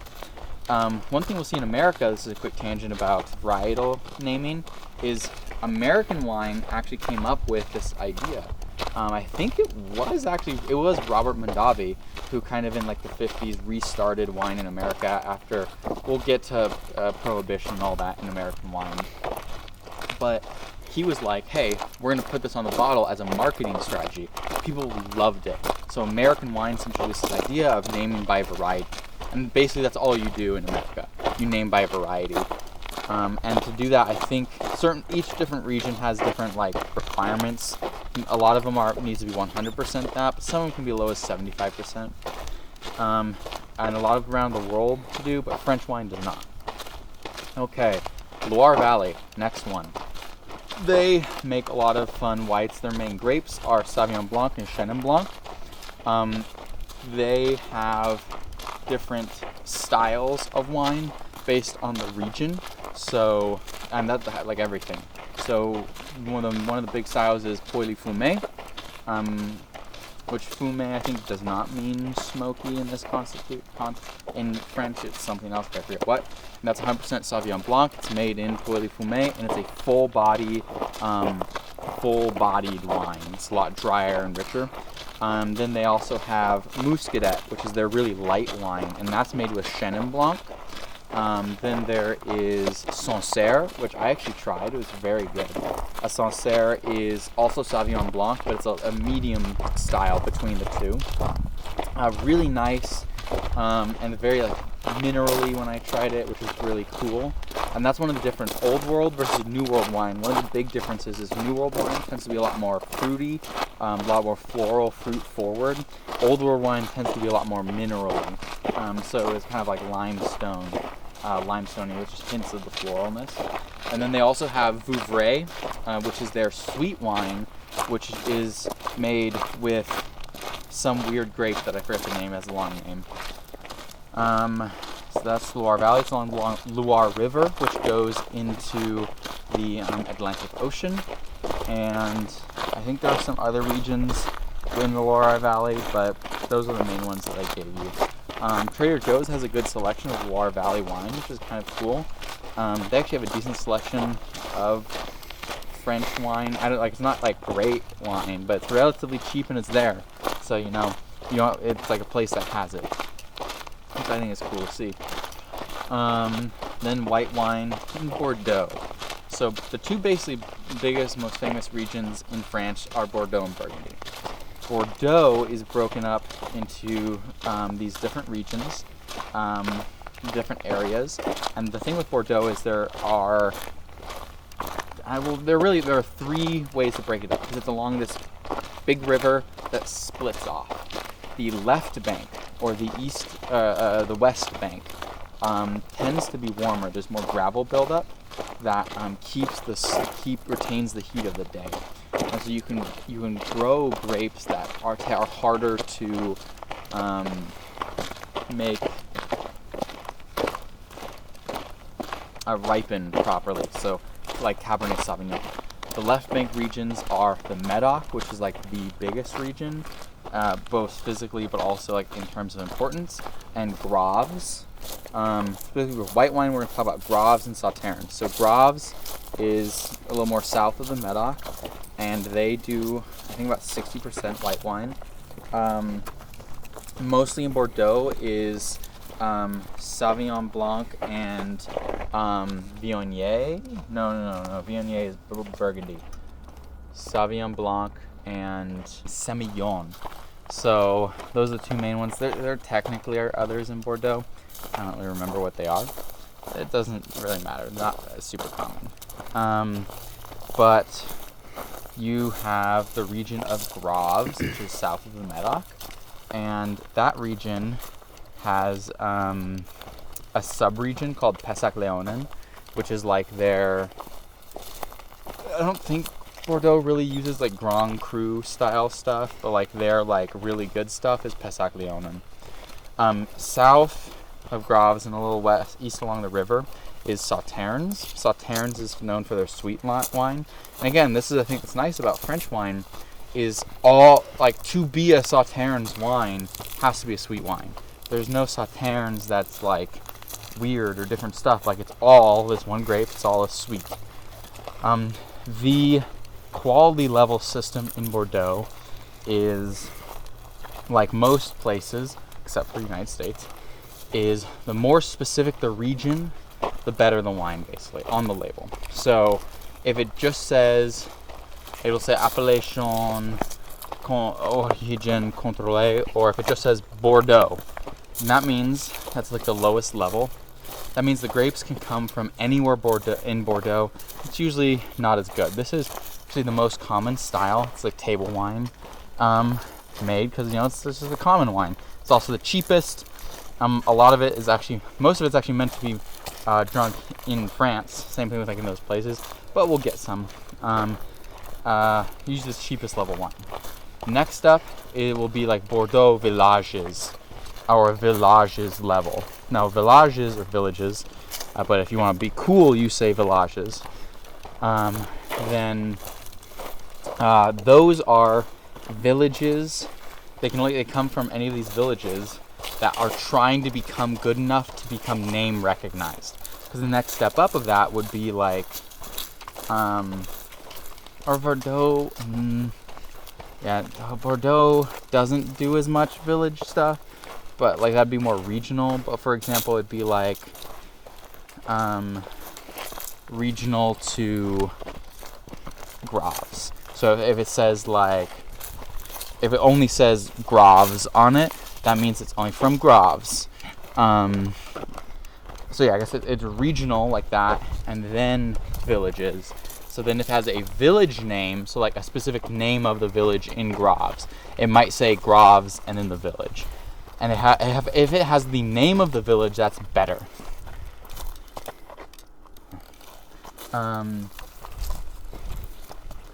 So for example, it would be like, I don't actually know any Bordeaux villages, sadly, I'm sorry. But you'd have the village. Then the next step up is the chateau. So Bordeaux is all about chateaus. This is one of the things. Burgundy is all about the cru, the vines. So this vineyard makes the best of wine, basically. And that doesn't change unless like they determine that, okay, this is now like one of the best levels. The Bordeaux, as it was described to me once, was Bordeaux was a bunch of rich people who were like, we want that, but we don't want like all that specificity. So it's basically all about the maker of the wine, the chateau of the wine. And so a chateau can change who, like the vines it owns. So if a chateau buys a new vineyard, then that's still of that chateau quality level, basically. And the chateaus are broken up into several different rankings. Chateau is like, is just like any house on the vineyard. Oftentimes they're big. And that is the different growths of chateau. And in 1855, Napoleon was actually like, I want to rank all the wines in Bordeaux. And so most of them are from the Medoc. Medoc is like the good region. And so he's like, okay, here's all the rankings. And like almost none of them have changed. And that organized all of the chateaus into first growth, second growth, third growth, fourth growth, and fifth growth. And there's one of them, I forget what, but like below that they're trying to be, that are new. So basically every winery at that time that was like the top level would be in these growths. But like if a new winery comes up that makes great wine, it can't really be added to the list because it's all about 1855. It's kind of stupid, but it gets its own sort of designation. I forget what it's called though.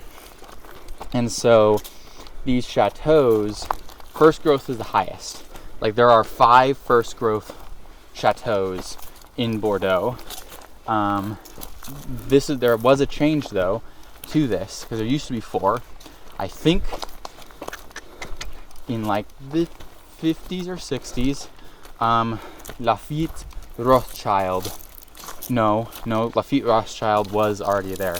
It was Mode Musigny? No. It was M something Rothschild. Different family. They used to be 4th growth. They were upgraded to 5th growth. I don't really know about them in the white wine world, but yeah, so there are those different growths. So if you find something with that, you probably want something that says chateau. Chateau technically doesn't mean, it's one of these levels you'll see things that are like Chateau Bombolé, but appellation Bordeaux, that's a Bordeaux level, not a chateau level. If it only says the chateau and says appellation chateau something contrôlé, that's chateau level. So those are the white wines of Bordeaux. Then let's talk about the Burgundy, the other big region. Burgundy, the famous one that I've mentioned several times, is Chablis. Chablis is a lot farther north, about 60 miles north of the other regions, and they make only white wine. Specifically, Chardonnay is their grape. So Chablis is kind of cool because the soil has a lot of shell fossils in it, very limestoney with these ancient fossils.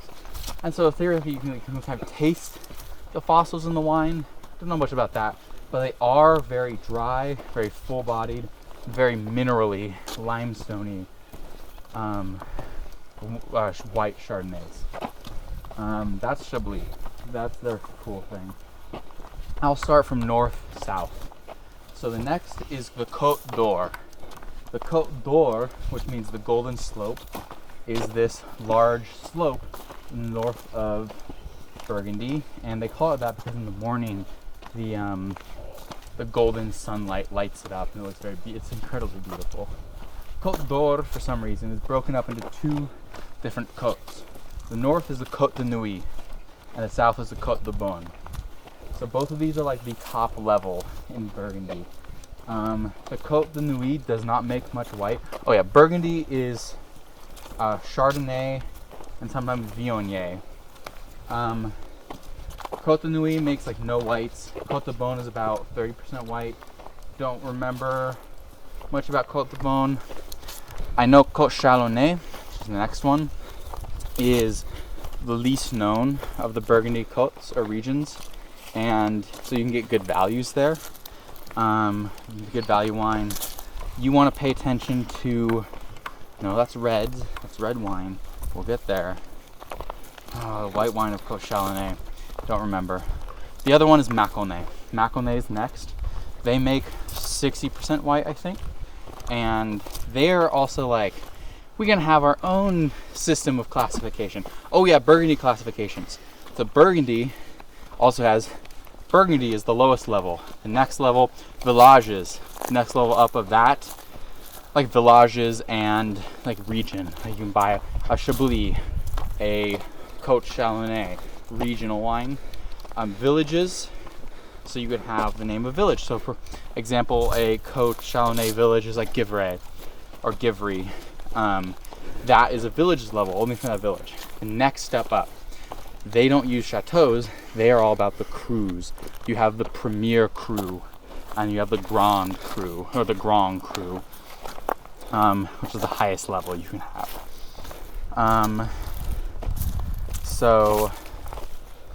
Oh yeah, Mâconnais is like, we're gonna be different. Their lowest level is like Mâconnais something. The next level is Mâconnais something. Their third level is Mâconnais villages or villages. And then the next level is Saint Travel or something. And then above that is one other one, and then they have Premier and Grand Cru. Why, I don't know, but they do. Their Mâconnais villages is like, I read, is like one of like the best values for wine. Then let me see. Oh yeah, that's Mâconnais. The next level below that is Beaujolais. They don't really make white wines, they make red wines. Sir? Sir? So that's most of the white wines of Burgundy.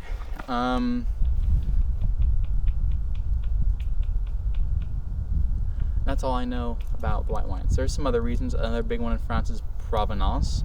I know nothing about Provenance. Champagne, obviously, they make sparkling, but I don't know much about them either. I guess we're gonna get into red wines. Red wines are my personal favorite. White wines tend to be, we were talking about how the different things to taste for. The other thing to taste for in wine is complexity. So complexity is basically how many different notes can you pick out in a wine. So, for example, a very simple wine would be like, this tastes like, I had a Sauvignon Blanc that was like, this tastes like citrus, and that's it. You get citrus. It's one noted. That's like cheap wines, that's the biggest thing for me, is they're very one noted. It's like you only get this note basically, and that's like about it. That's why I like red wines. They tend to have more complexity, and that comes from sitting on the skins and the seeds and the must. And white wines, yeah, they're a lot lighter, not a lot of tannin-y. They're higher acidity. I'm not really into acidity in wines, just a personal preference. I like and really full body, really flavorful wines. So let's get into the reds. Alsace doesn't really make reds. Loire Valley makes reds. Apparently Cabernet Sauvignon, but I don't know much about them. Yeah, I don't remember. Let's get into Bordeaux. Bordeaux is a fun region. So remember how I told you, I didn't explain about the different banks. The left bank, Medoc, Graves, Pessac-Léognan, and Sauternes. The river splits. In between them is the Entre du Mer, the place between the rivers. That has a lot of value wine, but is not like known for its quality. And the other part of the right bank, which is north of that, is Saint-Emilion and Pomerol are the two main ones, I believe. And so let's get into red wines in there, Bordeaux. So each bank focuses on different things. They mostly do Cabernet Sauvignon, Cabernet Franc, and Merlot. In Bordeaux, they have more varieties. Bordeaux is about mixing. They're all about mixes. They tend to not have wines that are a single type of variety. They blend them together. So the left bank, because they can grow harder things, is Cabernet Sauvignon leading. They'll add Cabernet Franc, Merlot, or is it Malbec? It's Malbec, not Merlot. No, it's Merlot. Right bank tends to lead with Merlot, Cabernet Franc, and will have only a little bit of Cabernet Sauvignon. So the Medoc, as we mentioned earlier in the classification systems, is the big one. That's the famous one. It has its own subregions and villages. One of them is Haut-Medoc, Haut, and that's like southern Medoc area. It's also considered a better region. And Medoc has the most of the famous, like I think all of the 1855 chateaus except for like two, which were in Graves, were from the Medoc. That has like the different Chateau Lafite Rothschild, something Rothschild, the other first growths, and then it breaks it up. I've seen a breakdown of the different villages within the Medoc. Oh gosh,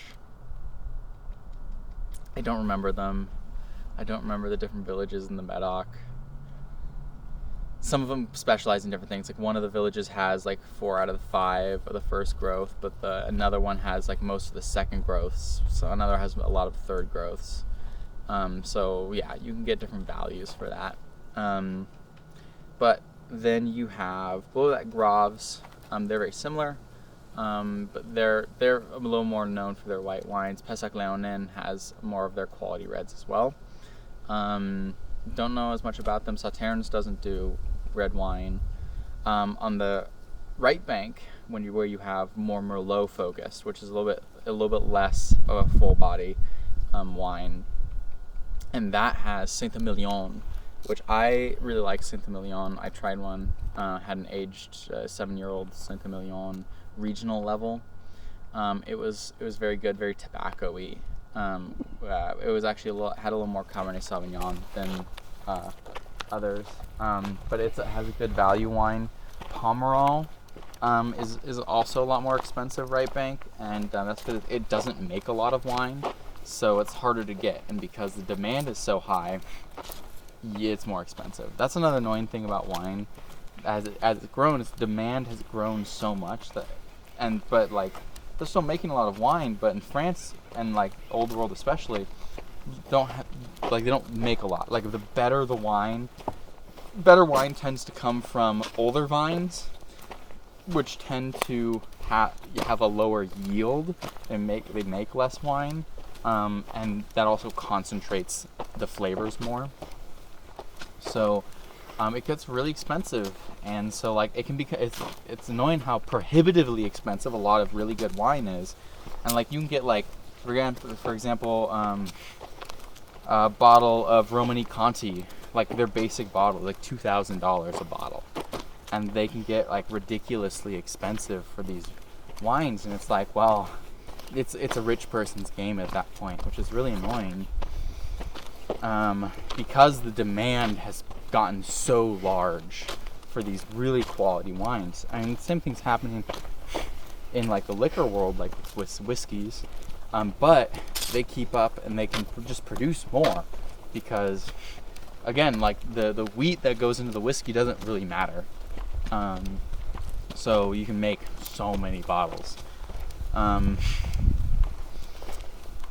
But yeah, so that's Bordeaux, Bordeaux Reds. Let's get into Burgundy now. So Burgundy is Pinot Noir territory. That's the thing in Burgundy. Pinot Noir is very hard to grow, very hard to make good wine from. It's very delicate. It's a soft body. It's like a light body wine, more elegant in its flavors. Burgundy has all the same regions I mentioned before, so we'll go through them again. Chablis doesn't make red. Let's end in the Côte d'Or. So let's actually start from the south. Beaujolais. Well, Beaujolais is a weird one. So Beaujolais is the only place that's different. All of Burgundy makes Pinot Noir except Beaujolais, which makes Gamay. A lot lighter, fruitier, a bit more of an easier drinking table wine. They also have something called Beaujolais Nouveau. So their system, like I mentioned, is the same as I mentioned earlier. Except Beaujolais also has Beaujolais Nouveau, which is new Beaujolais. Basically where it's the wine of that harvest, about 40% of the grape is Nouveau. It's a cheaper wine, but it's basically to test how the harvest is. So it's within like 6 months and you drink it immediately. It's not really aged, but it's not meant to be, which gets into aging as well. Like essentially the better the wine, the better it ages, because wine ages, and that's because like the different level of tannins in it, and if it's well balanced, it'll stay better well balanced, and like the tannins will evolve in a better way that's more pleasant, rather than, because as wine ages, as oxygen interacts, it's turning into vinegar. Basically, it's breaking it down. So that's why cheap wine doesn't age as well, because it breaks down in worse ways. And then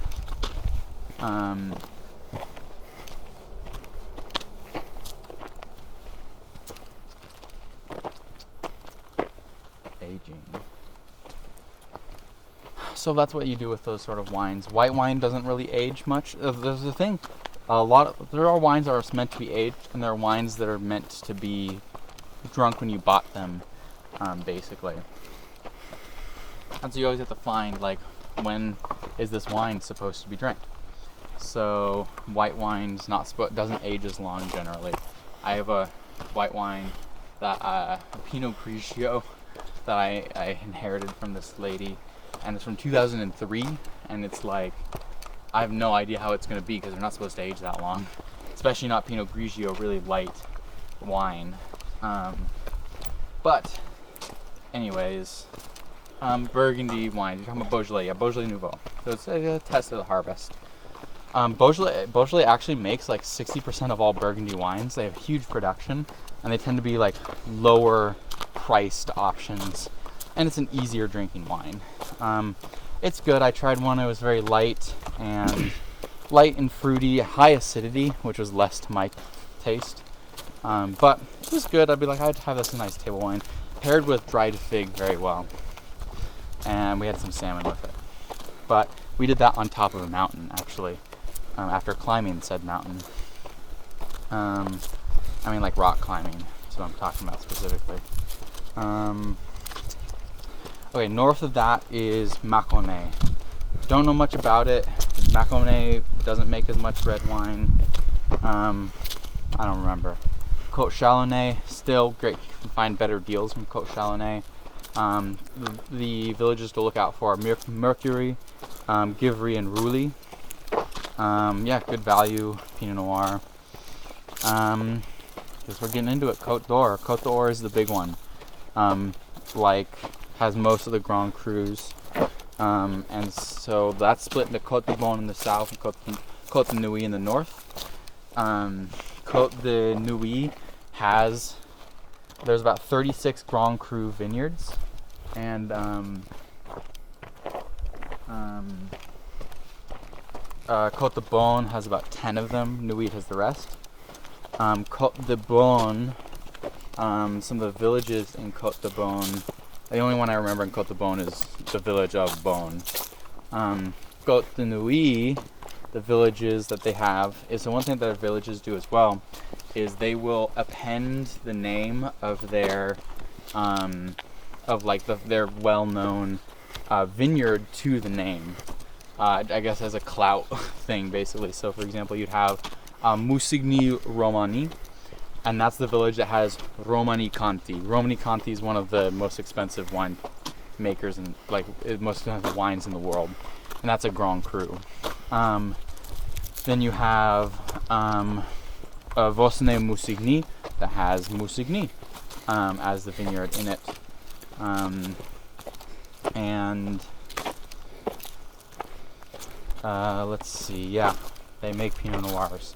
It's also interesting, so one thing that happened in, I think, late 70s, I think it was 1978, was called the Judgment of Paris, because, oh god, no, we'll get into Judgment of Paris with American wine, because that was important for America. I guess that's the basics of Burgundy.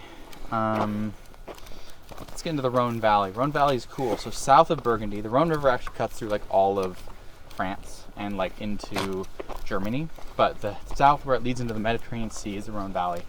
It is about 100 miles long, I believe, 60 miles long. It's separated into North Rhone Valley and South Rhone Valley. North Rhone Valley is the more quality of the regions, and it's in this very gravelly valley, and their main thing is Syrah. So Rhone Valley is known for Syrah and Grenache. Syrah is the North Rhone Valley, very big, spiced, tastes like peppery, full-bodied wine. Famous vineyards in the Rhone Valley. It also has the same levels, villages, village name, specific vineyard. So Hermitage is a very famous one from there, where 1400s, apparently this knight coming back from the Crusades became a hermit on top of the hill and was growing vines, and he was just this hermit, and they grow vines there. There's also something good value if you want to find North Rhone Valley is actually, I forget what it's called, but it's Hermitage something, and it's the area around Hermitage. So they make similar wines, but it's cheaper. Then there's St. George, I think.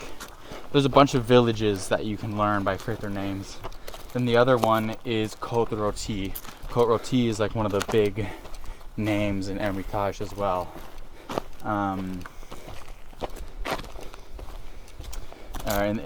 In the Rhone Valley, that's one of the big boys. So, that's kind of pretty.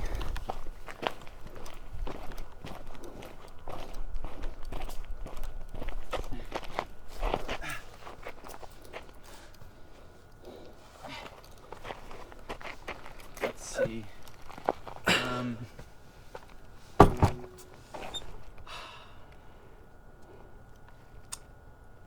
Yeah, the Rhone Valley, that's right. So when we get into the South Rhone Valley, so there's about a 20-mile gap between North and the South Valley. And in the North Valley, a lot more classic French climate. The thing is, in the South Valley, you're next to the Mediterranean Ocean at that point. It's a lot warmer of a climate, and so they tend to be lighter, sweeter grapes. So there they have Grenache is their main style of grape, and they also do a lot of blends. So, for example, Châteauneuf-du-Pape is known for its blend of grapes. It can have up to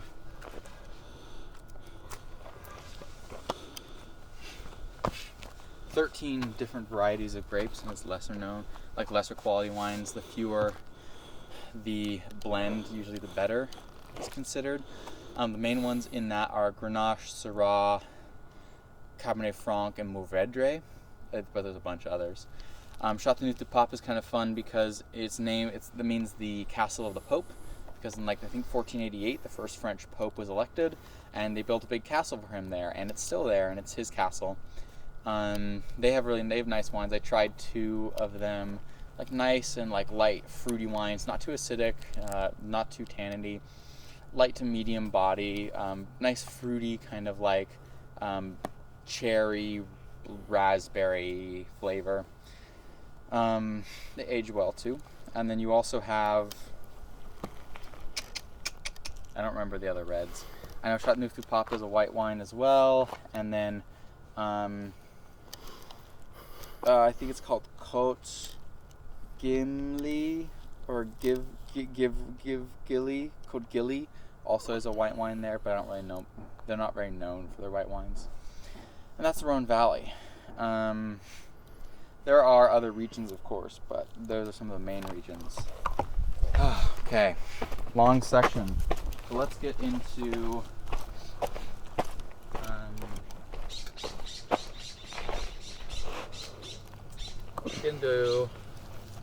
other countries. I guess we should go to, we'll stick with old world countries. Okay, yeah, we'll stick with old world countries. Okay, next, let's talk about Spain. So Spain is cool. I don't know why I have a harder time remembering their names, even though I speak more Spanish. I don't speak French, but I speak Spanish. But I can't remember Spanish regions for the life of me. The main one in Spain is Rioja. You see that everywhere. I mean, they make the most, and they're really cool. So Spain also has a similar designation system to France, except that theirs is DO, Domaine Origen, or something like that. And except they have two regions that are DOC, which are higher quality regions. One is Rioja, which is the biggest one. So I also struggle. So Rioja has Tanto Fino, which is another name for Tempranillo, is a Spanish grape. So they have Tempranillo and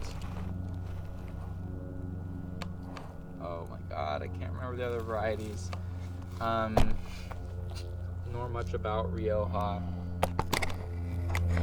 I don't remember. There's one south of Rioja, Ribera de something. They're a bit newer. They didn't have a lot going on. They didn't have a lot until recently.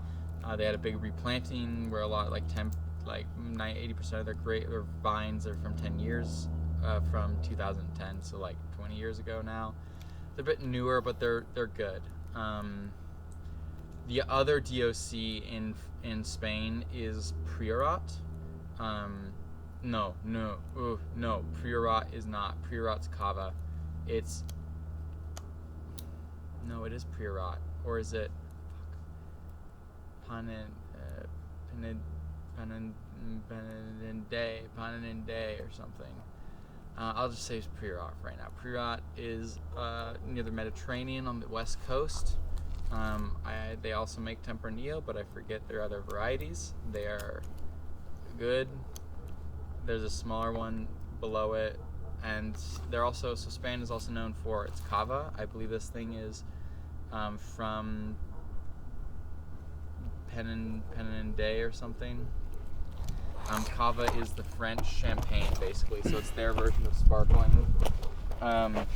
They're also Freixenet is also theirs. I've seen that at the bar quite a bit, and that's another of their big sparkling wines. They have a bunch of other regions that I don't really remember the name of. I can see them on the map, but I need to study them more, obviously. So that is Spanish wine. Man, I can tell you pitiful amounts about Spanish wine. Okay, let's talk about Italy now. Italy is the largest producer of wine. France is next, and I believe America is after that. Or maybe it's Spain, I don't remember. But basically with Italy, they have all their own stuff. Their regulatory body is the DOC. Yeah, their regulatory body is the DOC. And then their higher quality regions are DOCG. So that's fun. The newer ones, IGC, is for like newer wineries that are not within those regions, because the DOCG regions, I believe, are only Piedmont and Tuscany. I don't think Veneto is in it. But if IGC is like not in a normal region, but makes like the DOC regions, but they make great wine still. So we'll start with Tuscany. Italy has like some of the oldest traditions in winemaking, thousands and thousands of years. And the Reticent movement actually is like, because they're very controlling about how you make your wines. There are people, they're like winemakers, you're like, we want to experiment, we want to do new things. And that's like, especially in Tuscany, you'll see super Tuscan. That means that they're experimenting. They're not as traditional in their methods, which is increasing some of the quality of their wines. They're making very good wine. Tuscan wines, so Tuscany's other regions, it's more central on the Mediterranean. There he is.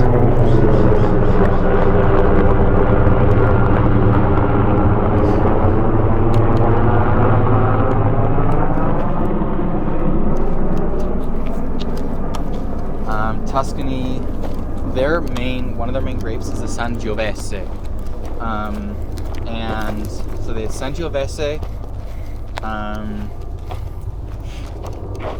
No, those are from Piedmont.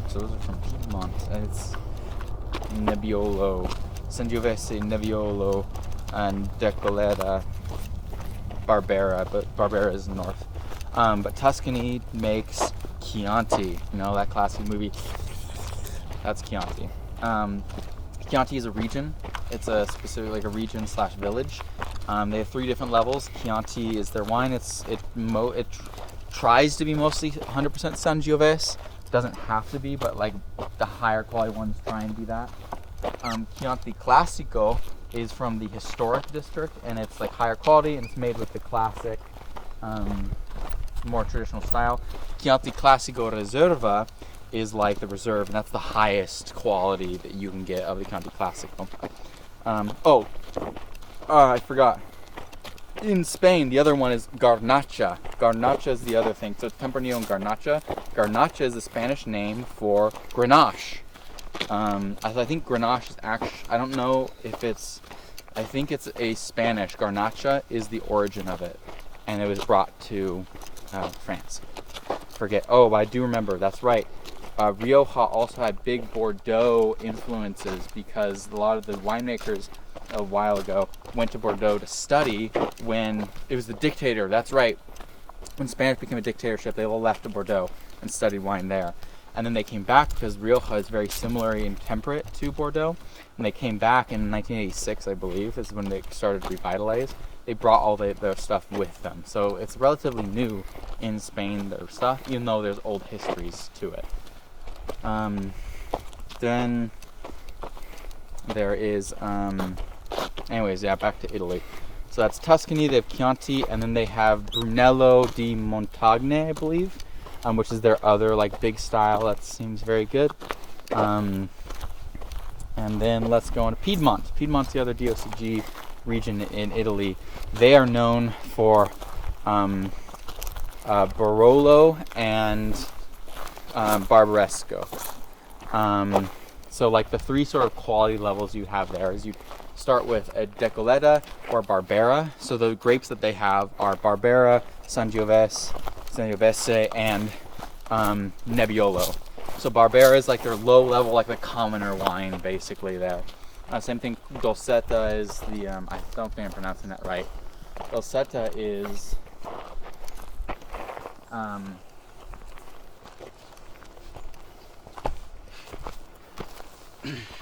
Dolcetta is what they do to, you kind of open with Dolcetta, and then the Barbaresco is below that, and then Barolo is like their top level wine.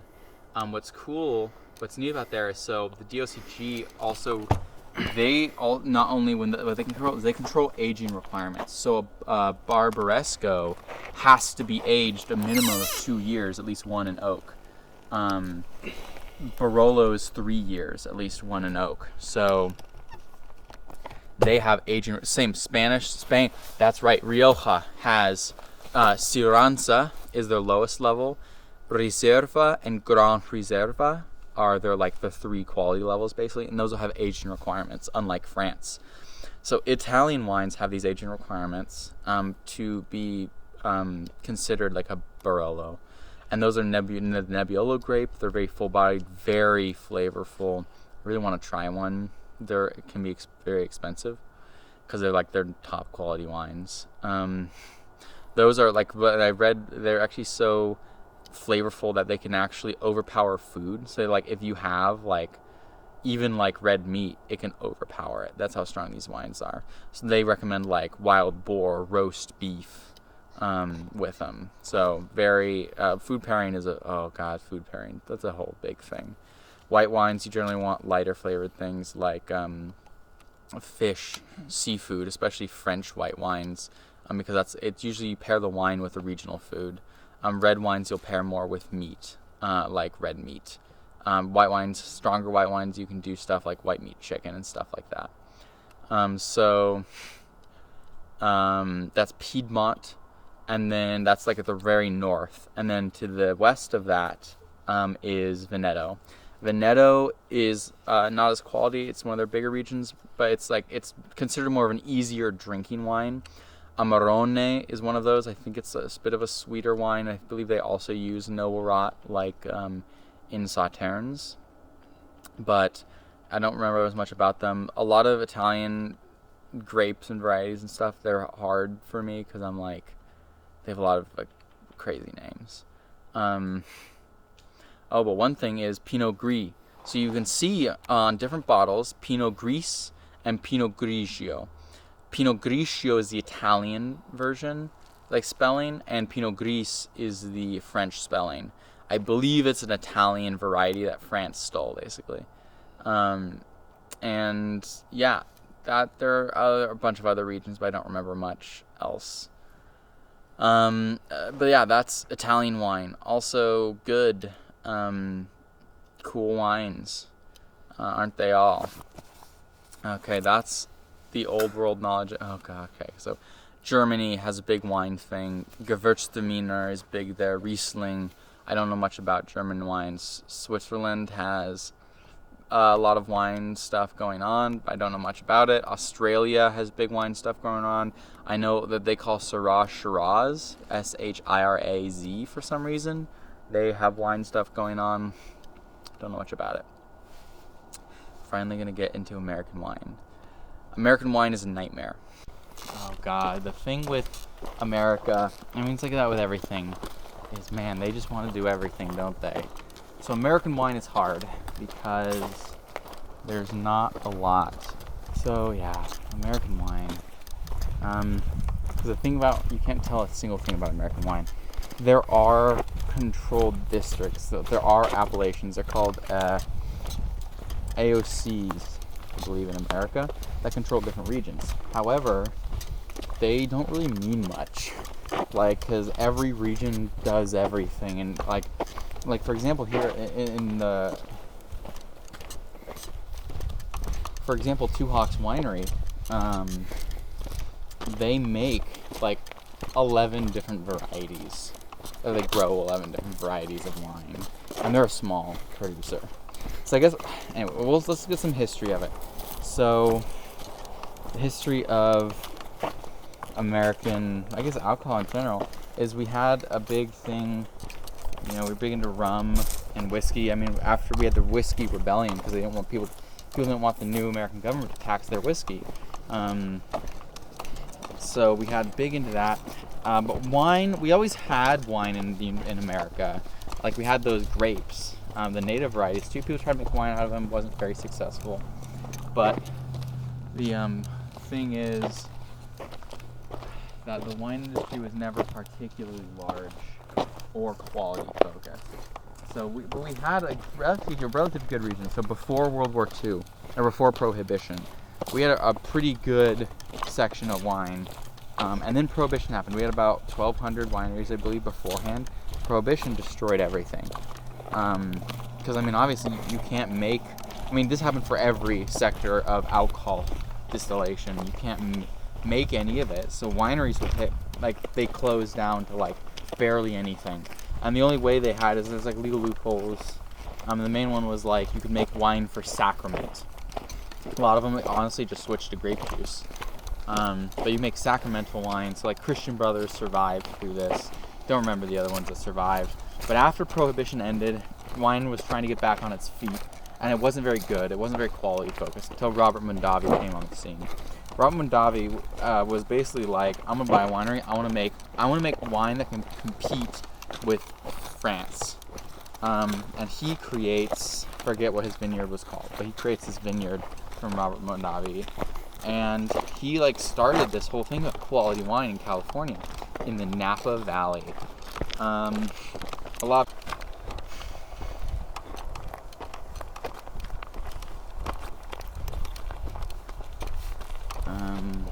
Yeah, that's the story of Robert Mondavi. Let's see, we had a lot of other stuff going on, but yeah, we basically got better and better over time. Judgment of Paris, 1978, I believe. Basically, this one sommelier was like, I want to show the world that American wine can be just as good and better than French wine. So what he did, he set up in Paris a blind tasting with some of the most influential sommeliers and tasters in the world at the time. And a blind tasting is where you taste wine where you don't see the bottle. You don't know what wine it is to influence you. And he took a bunch of American wine and he took a bunch of French wine. Not actually Robert Mondavi. And when he compared like Chardonnay and Pinot Noir, he's a lot of Burgundy.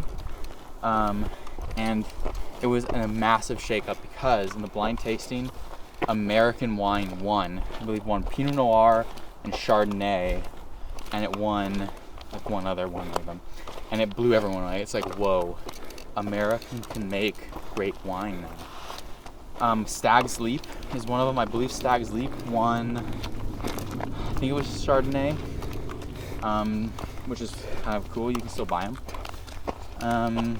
Yeah, it's Judgment in Paris. Basically, the story of American wine is the story of growth. Story of more and more wineries. We have so many now, and so many different regions. I think there's wine production in like every state in the United States. The three biggest: California number 1, Washington number 2, Oregon 3, New York State 4. And each one is known for different things. But the hard part, well, let's get into the regions. So we'll start with New York. Actually, it's the lowest. They are relatively recent. They do a lot colder stuff. I remember the Three Finger Lakes is known, I believe, for its Riesling, and that's an appellation there. And then they have a bunch of different stuff, but they do Rieslings, a lot more whites. That's New York. Oh, I'm getting hungry, man.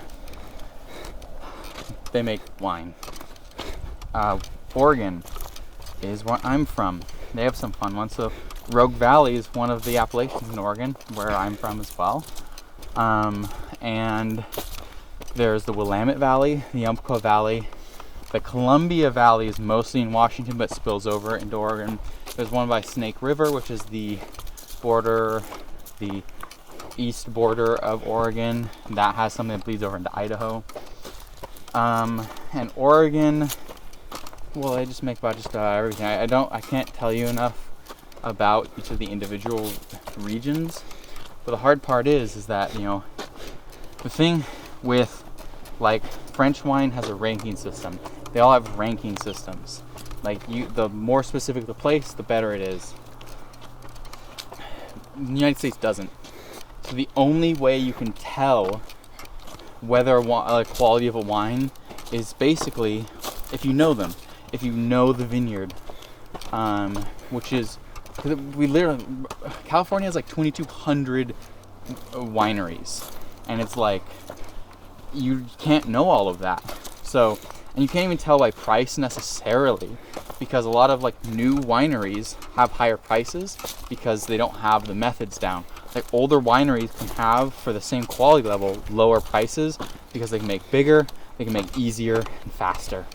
So you can't even necessarily say by price.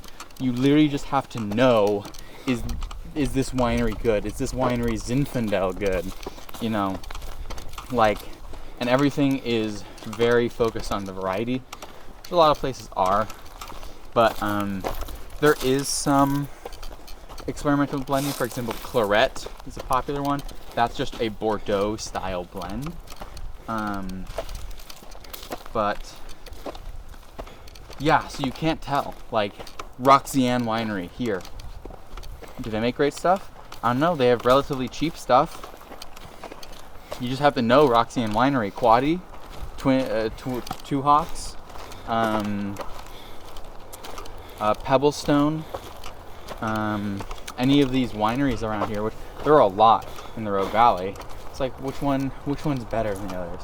And I guess we can talk about ratings. Oh my God, ratings have hurt wine in a lot of ways. I mean, it's gotten to public perception. So Robert Parker, who is the creator of Wine Enthusiast, I think in the 90s, invented the 100-point rating scale.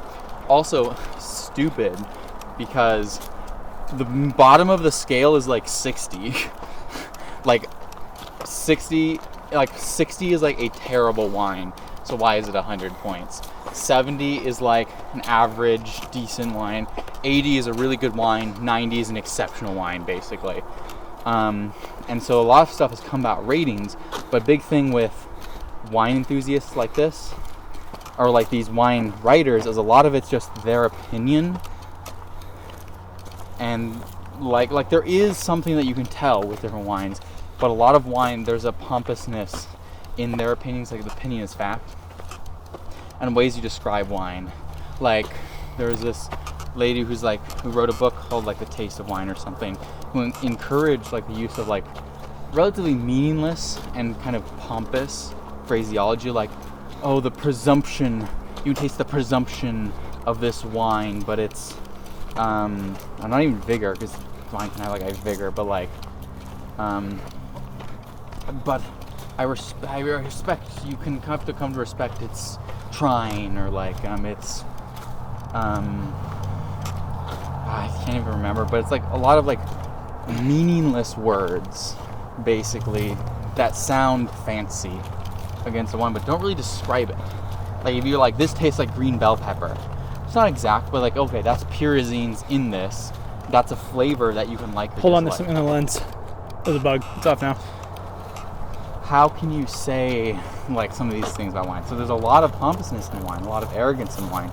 And honestly, people who are really good, like professionals, aren't much better at identifying wines than non-professionals. There's a study done with specifically how well they could people could judge like just flavors, and like the average success rate for normal people is like 7.6 out of 10, and for professional sommeliers it was like 8.2. So like better, but a lot of it is learning, like, because the flavors are all really subtle. So it's like what is learning the words to describe the flavors that you're tasting, and knowledge about everything else around it.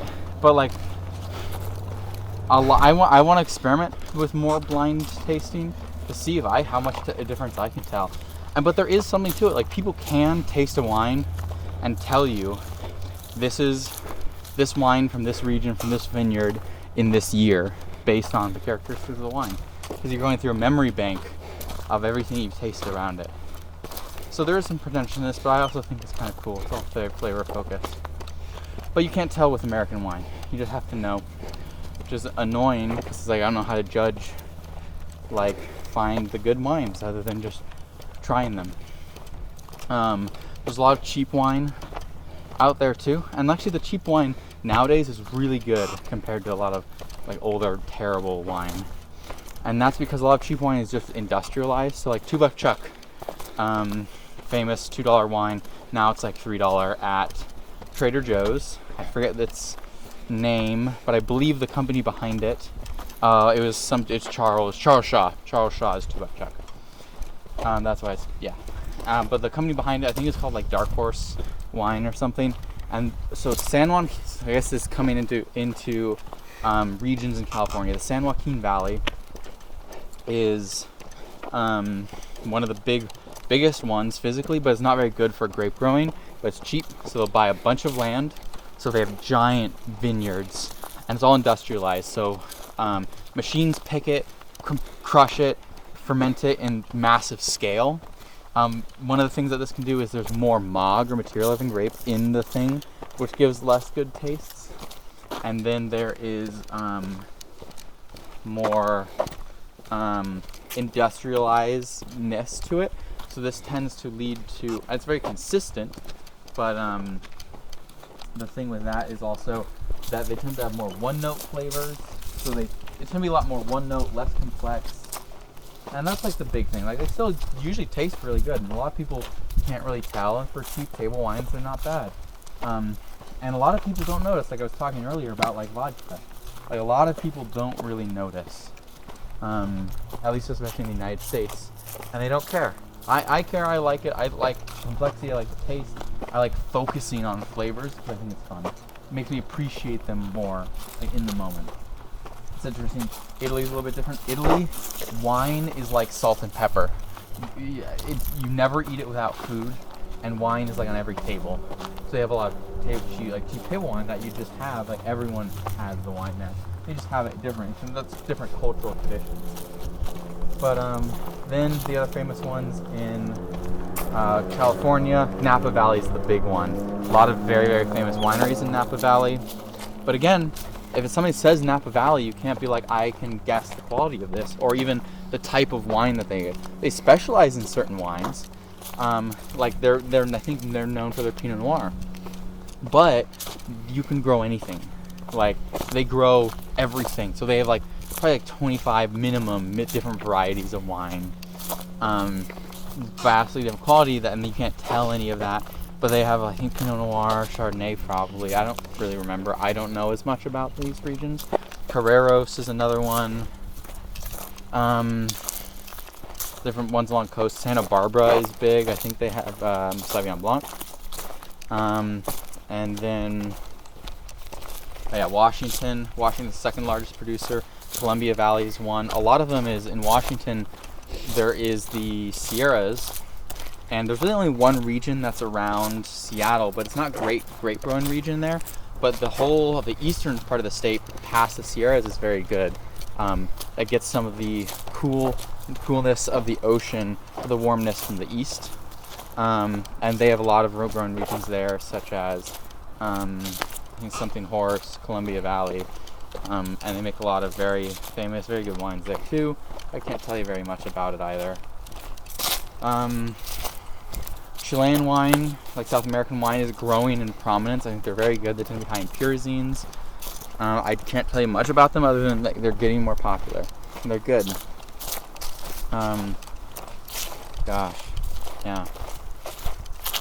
Cocktails, man. So that's basics of wine. It's good. The next part, because we're not quite done, is cocktails. So there's a lot of different types of cocktails and different ways to make drinks.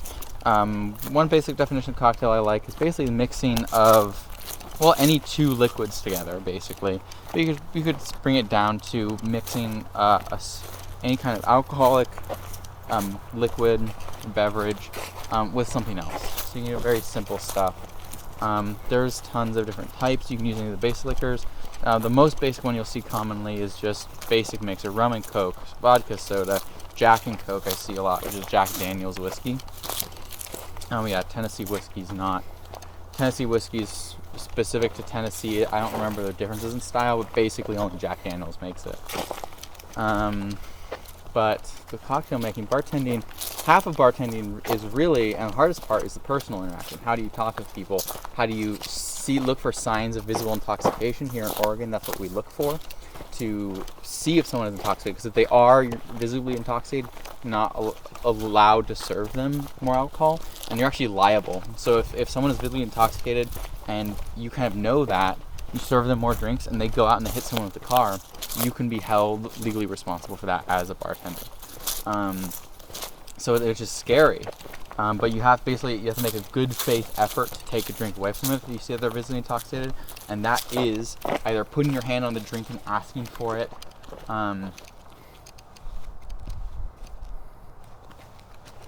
asking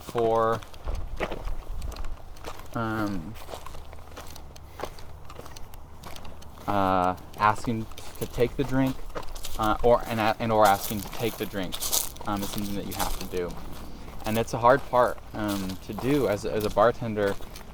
It's definitely scary, and being like, you have to talk to everyone. Hey, I've had experience with a guy, went to a different place, got a bunch of Long Island iced teas, which are very known for their high alcohol content. Came upstairs, wanted more. And he's bragging to me as bartender. He had 5 of them, and I'm like, "Who's giving you all of these? This is not good." I ended up cutting him off, and there's a lot of tips you can do, like offering food, beverage. I was like, "Hey, I can get you a soda though. I'm not legally allowed to. It's a house policy in terms of Long Island iced teas." And I got him a soda. And it turned out later, I saw him near the other bar, because this was a 2-bar event. This was a banquet. And I went over there and was like, I'm thinking he's going to go trying to get another drink. So I went over to the bartender and I was like, "Hey, I cut this guy off earlier. Don't serve anything." And he was like, "Oh." And it turned out, like, right after that, the guy came up and he asked for more alcohol. And the guy said no.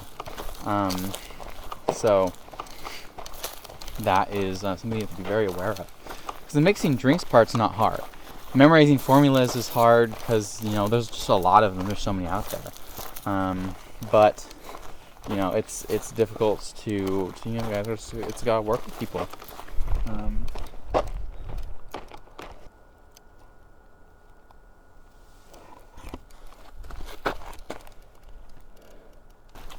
Okay.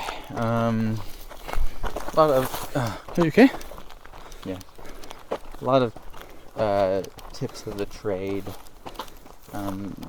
Yeah. The bar that I work at is very annoying because a lot of them don't care at all. They don't give a shit about making drinks, at all, and they make pretty bad stuff. Because there's so many formulas of things. So one of the basic types of a drink you can make is called sour.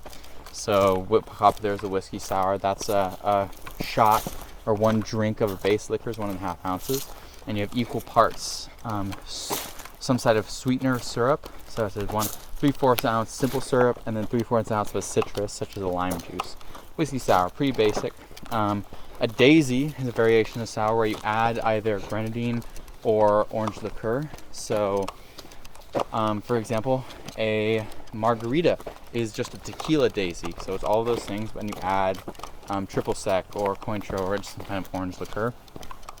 What's neat is margarita actually just means daisy in Spanish. So it's a Spanish daisy.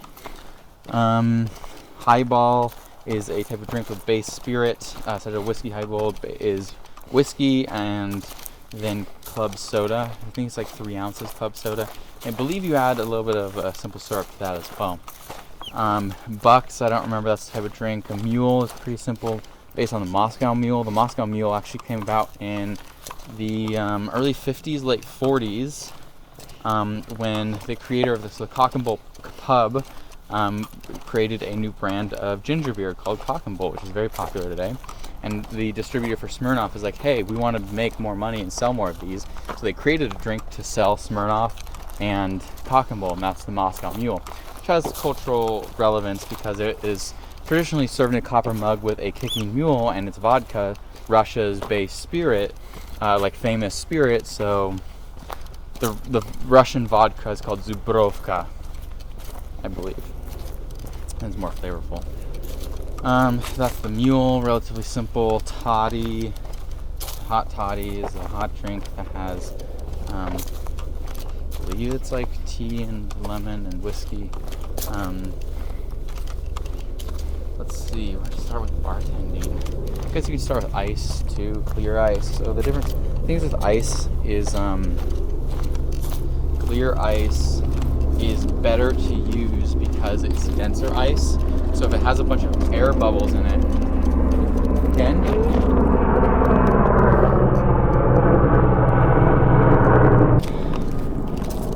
they're always trying to put out the fires. So, yeah, clear ice is better because it's denser, doesn't have air bubbles, which means it melts slower, it doesn't crack as much. And so say, the less surface area you have on an ice cube, the less it dilutes a drink. So for example, like a single large rock in a old-fashioned glass, so we can talk about glasses too. Old-fashioned, is the classic short spherical glass that tends to have the old-fashioned. It's called the old-fashioned like that because actually at the time, it was invented around the 1800s, I believe. Old-fashioned is very simple. It is whiskey, Angostura bitters, and simple syrup. A lot of people fuck up old fashions, and I say fuck up, I'm just passionate because they like doing the wrong thing. So like at my work, they're insistent on, they muddle a cherry with an orange slice and the sugar cube, which you're traditionally using, along with the bitters. And it's like, well, it's basically a different drink, because you don't have the fruit in there. But neither here nor there. It's called old fashioned, invented around the 1800s. So in early bar books, such as, I forget what they're called, like bar tending, or how to do it. Some of these like old classic cocktail books in the late 1800s, 1880s. To them, this drink was in there, and to them it was already old-fashioned. That's what North old-fashioned. Old-fashioned glass. You have a highball glass, which is just a taller glass for the highballs. They can look like a normal drinking glass. Collins glass, named after Tom Collins, which is called that because of Old Tom Gin. And I believe the inventor of it was something Collins. I forget his name, like Richard Collins, I think. Tom Collins is it's not a fizz. A fizz is club soda in it, but it's similar to a highball in that it's gin, club soda, lemon, and simple syrup. And that is like a highball glass, but it holds a little bit less, and it's like straight sided.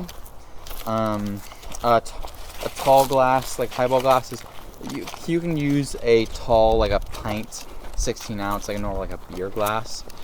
Then you also have like flutes, I forgot to mention, for champagne. Wine glasses are their own sort of thing. Generally, the bigger glasses for red wine, smaller glasses for white wine.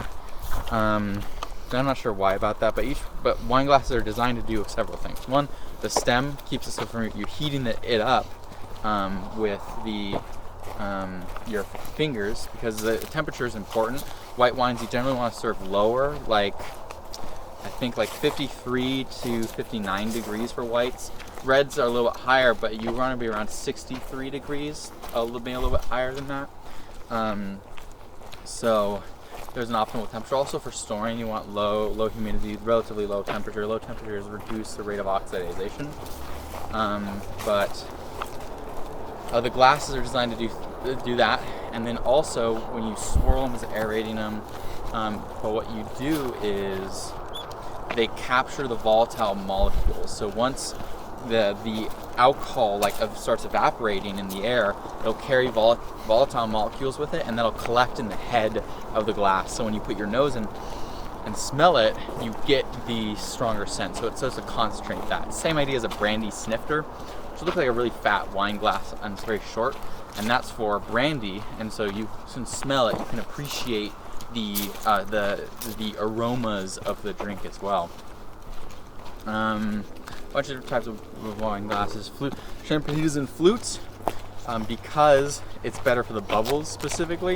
You can put in a regular glass for the same nose reasons, but it's for the bubbles because the tall glass, the same idea with a Collins and highball glass, emphasize the bubbles, and it makes the bubbles more prominent, and because the wider it is, it can hurt the bubbles a little more, but it's basically to emphasize the bubbles in the sparkliness. That's a brief introduction to glasses. So I was talking about clear ice. You'd have a single large rock in an old-fashioned glass with an old-fashioned, because that dilutes it slower, and because there's less surface area than a bunch of small pieces. And so you can appreciate it, you can sip it over a longer period of time. It also just looks nice. Hard to make clear ice. I like clear ice at home. Basically, you have to use a cooler where you take off the top of the lid so it has directional cooling. Because basically, as the ice slowly freezes in layers, it'll push the air and any sediment impurities down if it's a directional cooling. If it's like a normal ice cube maker, it cools from outside in, so it pushes that all into the center. You get really cloudy ice and can actually crack as all the impurities are focused in that one area. What was I talking about? I was talking about something. Ice. You can there's a bunch of big different types of ice makers. There's a lot of stuff going on. Juices you want to use, pineapple, orange juice immediately. Technically, you can let lemon and lime juice sit for a little while, but never more than a day. Some people prefer letting those juices rest for at least 2 hours before use. But that's because when they bartend, that's what they do, is they'll put it all into a bottle for use later. But the places that don't, like the UK bartenders, tend not to do that because they switch a la minute or to order. Okay. That's a brief introduction to alcohol. Let's start getting to that advanced stuff then.